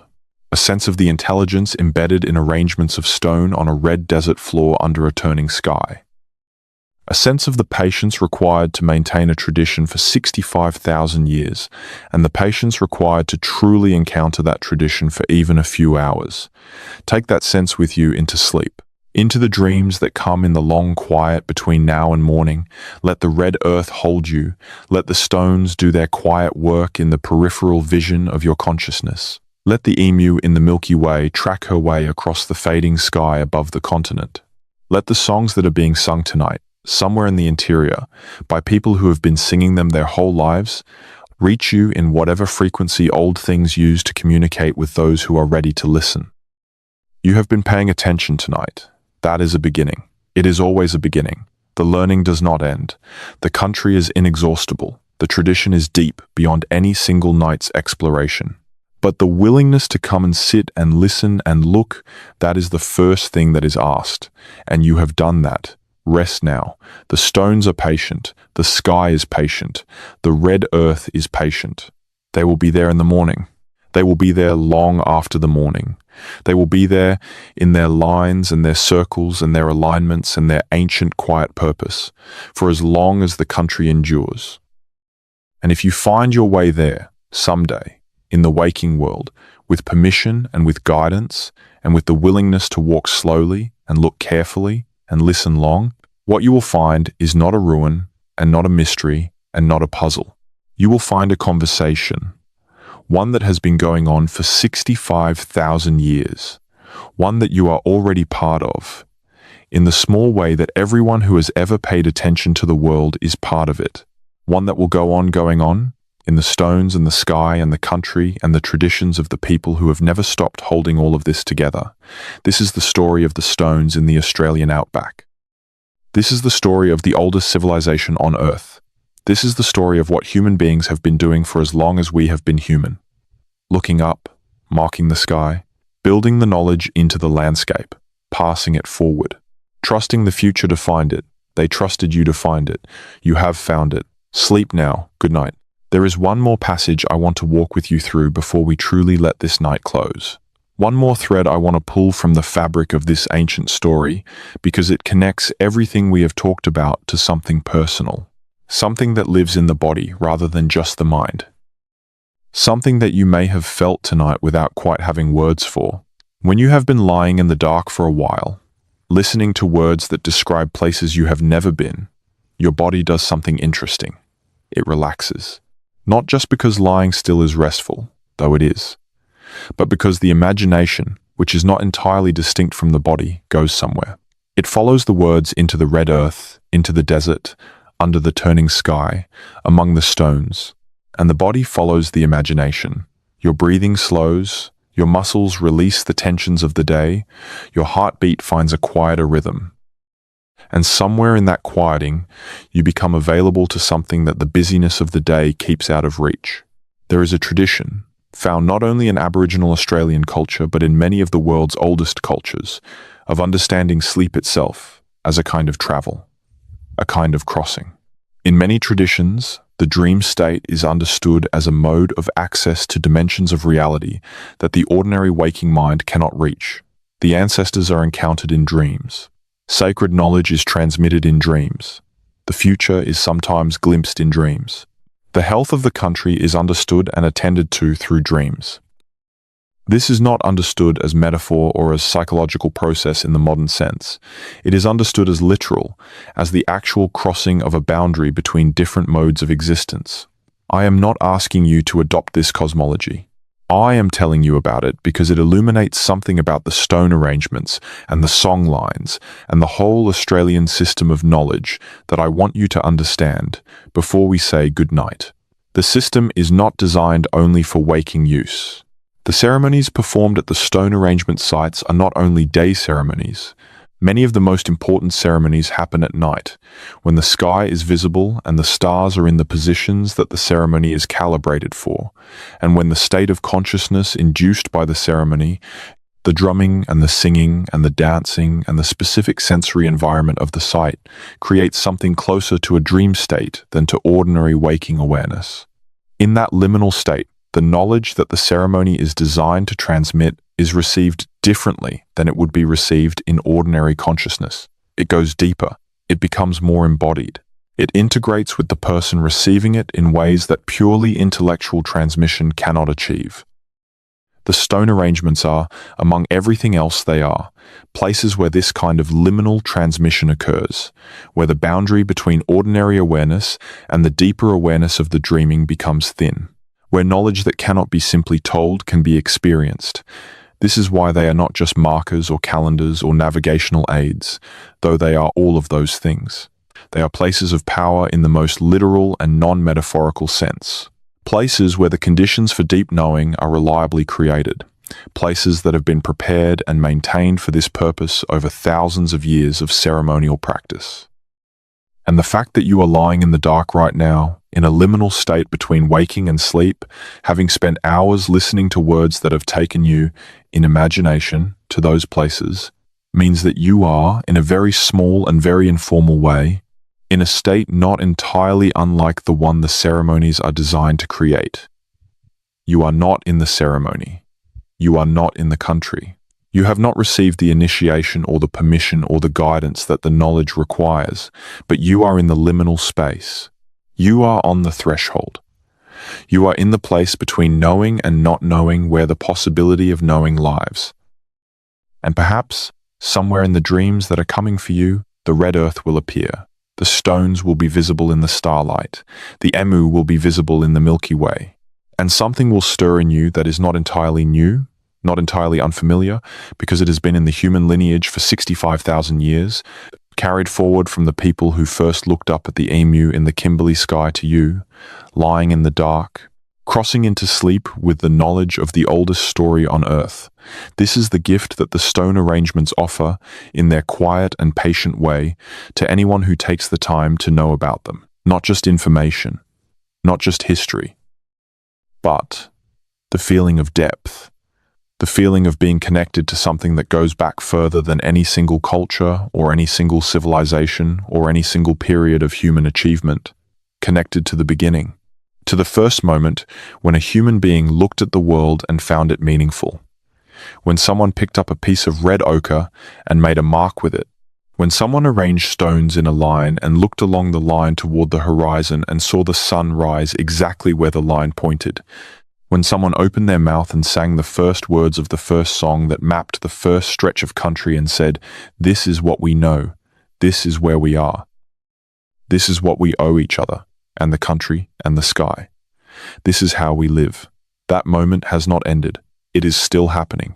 Somewhere in the interior of Australia, right now, in the deep of this same night, someone is sitting with the knowledge, carrying it, passing it to the next generation, or waiting to receive it from an elder, maintaining the living connection between the people and the country and the stones and the sky that has been maintained continuously for longer than any other human project in history. And somewhere in the interior of this night, you are connected to it. Thinly, distantly, in the way that all human beings are connected to all the things that all human beings have ever known and done and made. In the way that the human project, for all its divisions and disruptions and catastrophes, is one project, one long conversation, one long reaching toward the light and the meaning and the understanding of what we are and why we are here and what we should do with the extraordinary gift of being alive in this world. The stones are part of that conversation. An ancient, patient, enduring part. They will outlast this night. They will outlast many nights. They will outlast the particular cultural moment we are in, and the particular civilization we have built, and perhaps even the particular species we are, if we do not find ways to sustain ourselves that are better calibrated to the actual conditions of the actual planet than the ways we have tried so far. But that is a thought for the daylight, for the morning, and the work that the morning brings, for the long labor of changing the things that need to change and maintaining the things that need to be maintained, and learning from the wisdom that has been accumulated in the places we have not paid enough attention to. For now, for this night, for the last few minutes before sleep takes you, let it simply be. There are stones in the red earth of Australia, old beyond knowing, arranged by people who understood the sky and the land more intimately than we understand almost anything. Still pointing in the directions they were built to point, still marking the days they were built to mark, still waiting for the people who will sit with them and receive the knowledge they carry, in whatever form the knowledge needs to take for the people of this new and difficult time. You know about them now. That is something. Let it be enough for tonight. The red earth is holding everything. The sky is doing what the sky does. The stones are patient. Sleep now. We have come a long way together through this night. Through the deep red Pilbara and the dramatic gorges of the Kimberley and the volcanic plains of Victoria and the salt flats of Lake Eyre and the Simpson Desert and the Channel Country and the Flinders Ranges and the limestone plateaus of the South, through 65,000 years of human presence on the oldest continent, through solar calendars and dark constellation, astronomy and aquaculture infrastructure and oral memories 7,000 years deep, through the questions that do not yet have answers and the answers that have not yet been asked the right questions, through the silence in the historical record and the reasons for that silence and the slow process of filling it. You have been patient, the night has been long, and the continent as always is inexhaustible. There will always be more country to walk, more stones to sit beside, more questions to ask and more traditions to learn from and more of the deep Australian story to understand. We will come back to it, in other nights, in other conversations, in the long and patient work of paying attention to the oldest human story on Earth. For now, the stars are where they have moved to over the course of this long night.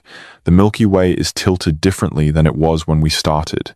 The MU has completed another increment of her annual journey. Somewhere in the interior, the first birds are beginning to stir in the spinifex, feeling the change in the darkness that precedes the dawn, and the stones are there. They are always there, patient as the continent that holds them, patient as the sky that moves above them, patient as the tradition that gives them meaning, and the people who carry that tradition and the knowledge that passes from generation to generation in the songs and the ceremonies and the careful placement of stone on the ancient red ground. If you carry one thing out of this night, let it be the knowledge that the world is older and deeper and more richly inhabited by intelligence than most of the stories we tell about ourselves acknowledge. That the oldest human story on Earth is still being told, in the red centre of Australia, by people whose ancestors were watching the same stars we are watching tonight 65,000 years ago and finding them meaningful. That the stone arrangements in the Outback are not artifacts of a dead past, but living monuments of a living tradition that has more to teach the world than the world has yet been willing to learn. And that somewhere out there, in the dark and the silence and the enormous patient distance of the interior, the stones are waiting. They have been waiting for a very long time. They will go on waiting with all the patience of the deep earth for as long as it takes. We will be back. Good night.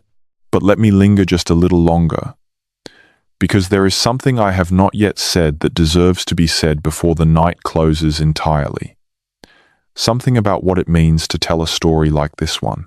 About what the act of narrating ancient things in the dark, for people who are falling asleep, is actually doing. Stories are one of the oldest human technologies. Older than agriculture, older than the wheel, older than writing, older than cities. The capacity for language and narrative is so deeply built into the human brain that researchers who study child development note that children begin to construct narratives about their own experience before they have much vocabulary to do it with.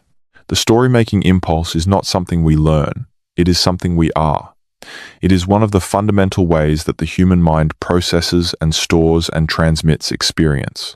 And stories told in the dark, to people who are moving towards sleep, occupy a particular place in that tradition. In the Aboriginal traditions we have been discussing tonight, the most important knowledge is often transmitted at night, around fires, in states of reduced ordinary consciousness, when the rational, analytical, daily life mind is quieter and the deeper receiving capacities of the person are more available. This is not a coincidence. It is a design. The ceremonies are timed for the night because the night is when people are most open to the kind of knowing that the ceremonies are designed to transmit. The sleep story, the long, gentle, wandering narrative designed to accompany the transition from waking to sleep, is a distant, modern, secular cousin of that tradition. It does not transmit the ceremonial knowledge. It does not do what the ceremony does, but it does something that is not entirely unrelated. It takes the mind somewhere. It gives the imagination a landscape to inhabit as the ordinary world fades. It fills the liminal space between waking and sleeping with something other than the anxieties and the unfinished business of the day. And sometimes, if the story is good and the listener is receptive and the night is quiet enough, it leaves something behind. Not information exactly, more like an impression, a texture, a sense of depth and age and the continuing presence of things older than our particular moment in history. This is what the stone arrangements do in their way. They leave an impression. When you stand among them, even briefly, even without full understanding, something of their quality enters you, the sense of deliberateness, of pattern, of accumulated knowledge made physical, of time made spatial. You carry it with you when you leave. It changes, slightly, how you look at other arrangements of stone, other patterns in the landscape, other evidence of the long human project of marking the world and reading it back. Tonight has been an arrangement of words, laid out with a deliberateness that I hope has been felt, even when the individual components seem to wander. The Pilbara and the Kimberley and Victoria and Lake Eyre and the Flinders Ranges and the Channel Country and the Simpson Desert are not random stops. They are a circuit of the continent, a kind of verbal songline, connecting sites and traditions and questions in a sequence designed to build understanding of a whole that is greater than its parts. To give you, by the time you reach the end, a sense of the continent as a single enormous cultural landscape, rather than a collection of unrelated sites. Whether that has worked, only you can know. Whether the impression is deep enough to last, only time will tell. But the intent has been the same intent that drives all the best knowledge transmission in any tradition, to give the recipient something real, something that reflects the actual world, something that stays. The actual world includes the Australian Outback. It includes the 65,000-year human history embedded in that landscape. It includes the stone arrangements and the sky knowledge and the song lines and the water management and the fire management and the oral traditions and the living communities who carry all of this forward. These things are real as anything else in the world. And tonight they have been part of your world in a way that they were not before. That is worth something. Worth a night's companionship, worth the long, slow journey through the dark, worth the patience of the stones. Now let the sleep come that has been waiting at the edge of this long conversation. Let the images settle and soften. The red earth, the dark sky, the precise geometry of the arrangements, the emu in the Milky Way, the dawnlight finding the stones and throwing their shadows west across the desert floor. Let all of it become the soft material of whatever dreams are coming. And let those dreams, whatever form they take, carry something of the depth that the night has offered. The oldest story on earth is also your story. The most ancient human tradition is also the tradition you belong to, distantly, as a human being. The curiosity that made someone arrange stones to mark the solstice 65,000 years ago is the same curiosity that brought you to this night and this story. It is the deepest part of what you are.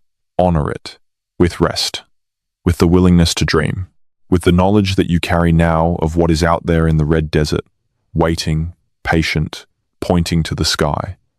Good night. The stones are still there. The sky is still turning. The long human story continues, and you are part of it. If tonight's journey through the oldest landscape on Earth has touched something in you, if the stones and the sky and the deep red patience of the Australian interior have given you something to dream about, you can gently tap like on this video. Subscribe if you want to keep walking through these deep and quiet histories together. Leave a comment if you feel like it, telling me where you are in the world right now, what time it is, what the sky looks like outside wherever you are lying down. These small connections across distance and time zone are their own kind of wonder. A reminder that we are all under the same sky, all on the same earth, all connected in ways both ancient and immediate. For now, there is nothing you need to do but rest.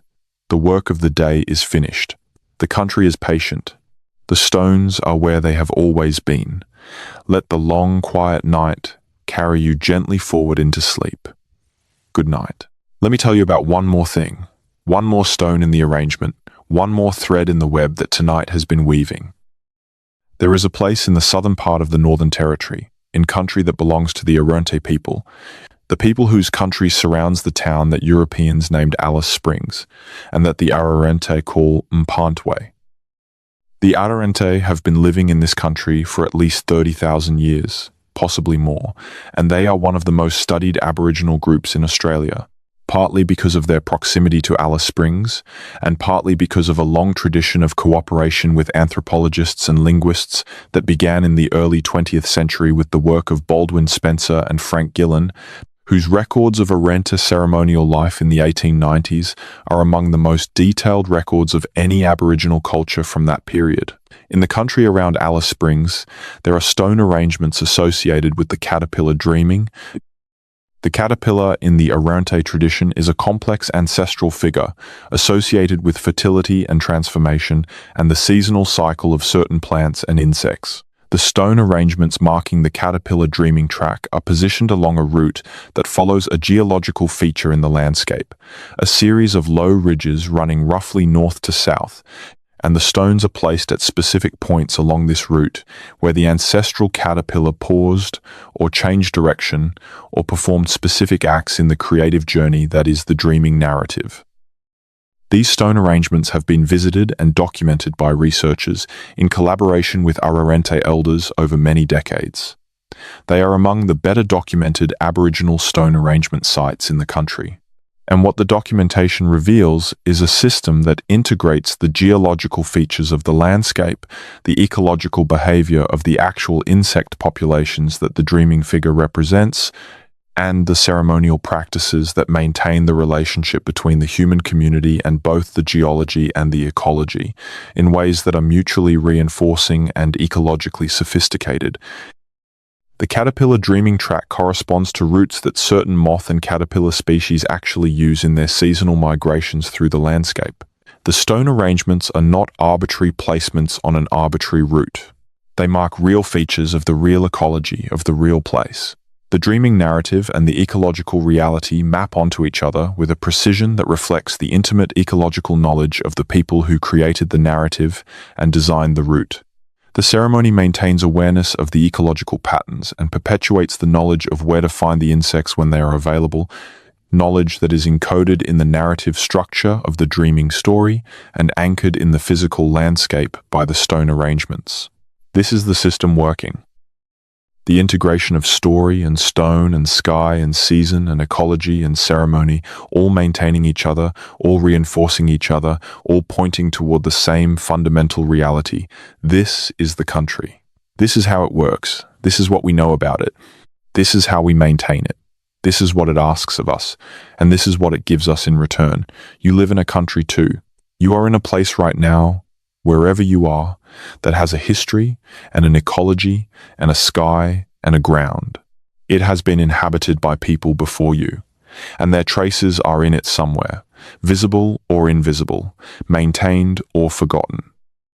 It has plants and animals whose seasonal behaviors are knowable if you watch them long enough. It has a sky whose movements are trackable. If you spend enough nights under it, it is a specific place with specific characteristics that is knowable in the specific and intimate way that the Arante know their country, and the Karadjari know their country, and the Gunditjmara know their country. You may not know your country in that way. Most people alive today do not, because the conditions that create that kind of intimate ecological knowledge take generations to build and require a kind of settled relationship with a specific place that most modern people's lives do not allow. But the capacity is there. The human brain is built for it. The same neural architecture that carried the Arante caterpillar dreaming for 30,000 years can carry the ecological knowledge of wherever you are, if the conditions are right and the time is given. This is not a prescription. It is not advice on how to live. It is just an observation about what the human mind is capable of and what kinds of knowledge it can hold when the conditions allow it. The stone arrangements in the Australian Outback are evidence of that capacity at its fullest expression, the longest, most sustained, most integrated exercise of human ecological intelligence that has ever existed. A demonstration of what becomes possible when a species with our cognitive gifts turns its full attention to the specific characteristics of the specific place it calls home over the longest time frame any human culture has ever sustained. This is what the stones are saying, finally. In their geometric arrangements, and their astronomical alignments, and their ecological correlations, and their ceremonial functions, and their connections to the deep oral traditions that give them meaning, they are saying, this is what attention looks like over time. This is what knowing looks like, when knowing is given the time it needs to become true knowing. This is what the relationship between people and place looks like when that relationship is taken seriously, not for a few years or a few generations, but for the entire span of human presence in a place. This is what we can do. This is what we have done. This is what we are. Human beings paying attention for a very long time, Now rest. You have paid attention long enough for one night. The stones will be there tomorrow. The sky will continue its patterns. The country will hold its knowledge. And you will carry something of it with you into the morning, into the day, into the life that is waiting on the other side of this long, quiet, extraordinary night. Good night. Sleep well. Dream of red earth and turning stars and patient stones that have been waiting all along for someone like you to finally stop and listen. Before the silence takes over entirely, let me offer you one last image to carry into sleep. Picture a single stone. Not a monument stone, not one of the large anchor stones of an observatory arrangement. A small stone, the size of your palm, pale grey quartzite, smooth on one side from the water that carried it down a long ago riverbed, rough on the other side where it broke from a larger piece of rock, sitting in the red desert earth in a position it was placed in by someone who is no longer alive. Someone who knew exactly why this stone should be here and not 10 centimeters to the left. Someone for whom this small act of placement was part of a larger act of knowing. Part of a tradition that says, the world is meaningful, and we can mark that meaning, and the marks we make can outlast us. That stone is still there, right now, in the dark, in the desert, under the turning sky. It is not waiting to be discovered. It does not need to be discovered. It is doing what it was placed to do, which is simply be in its position, in relationship with the other stones around it, in relationship with the landscape that holds it, in relationship with the sky that moves above it. It is doing this quietly, without requiring anyone to notice, without needing acknowledgement or documentation or understanding to be what it is. And what it is ancient, and what it is patient. And what it is part of the oldest human story on earth, still being told, still being maintained, still present in the world, in a way that does not depend on anyone's attention to remain present. The knowledge that placed it is still alive somewhere, in the memory of someone, or in the song that maps the route it sits on, or in the ceremony that is performed at the site of which it is part. The tradition that created it has not ended, despite everything that has tried to end it. The country that holds it has not forgotten it, because the country does not forget. The sky above it is the same sky that was above it when it was placed, and the silence around it is the same silence that has always been around everything in the deep interior of the continent. Come the silence that is full of meaning for those who know how to hear it, and that is simply silence for those who do not yet know. You know a little more than you did a few hours ago, about the stones and the sky and the country and the people who have cared for all of this for longer than any other people have cared for anything anywhere on earth. You carry that knowing now. It is yours. It came to you through the night, through the words, through the imagination that walked the red earth alongside the description of it. And it will stay with you in the way that real knowledge stays, not as a set of facts to be recited, but as a change in the quality of attention you bring to the world. That is the most any story can do. That is what the stone arrangements do, in their way. They change the quality of attention of the people who encounter them. They make the world more readable, more legible, more full of meaning that was always there but required the right kind of attention to perceive. You are falling asleep now, or you are very close to it. The words are becoming softer. The images are becoming less distinct. The boundary between the story and the dream is becoming permeable. This is the threshold. This is the liminal space that the ceremonies are designed to create, that the stone arrangements mark, that the songlines navigate. The crossing from one mode of being to another. Cross it gently, with the red earth in your imagination and the stars in your peripheral awareness and the patience of the stones as your companion. Let the night do what nights have always done, which is hold us while we rest, and keep the world running while we are temporarily away from the work of waking life, and deliver us back to the morning with whatever the dreams have given us. The morning will be there, the world will be there, the work will be there, and the stones will be there, as they always are, patient and precise and ancient, in their arrangements on the red floor of the oldest continent, still pointing to the sky, still marking the days, still being exactly what they have always been. Evidence of intelligence, of care, of the long, patient, extraordinary human project of paying attention to the world and finding it worth attending to. Of the even longer, even more patient project of the world itself, which has been here through everything and will be here through whatever comes next, holding the stones and the sky and the stories and the sleeping people and the waking people and all the knowledge that has ever been accumulated about it and all the knowledge that is yet to come. You are part of it. You have always been part of it. Now, sleep. Good night. There is a particular quality of silence that exists only in the Australian interior and that you cannot fully understand from description, only from being there. It is not the silence of an empty room or an empty street or an empty hall. It is a full silence. A silence that contains things. The heat shimmer visible even after dark, a kind of visual noise against the star field. The tiny sounds of the desert at night, small creatures moving through the spinifex, a distant frog calling from a waterhole a kilometre away, the wind across the stone, barely perceptible but present, always present.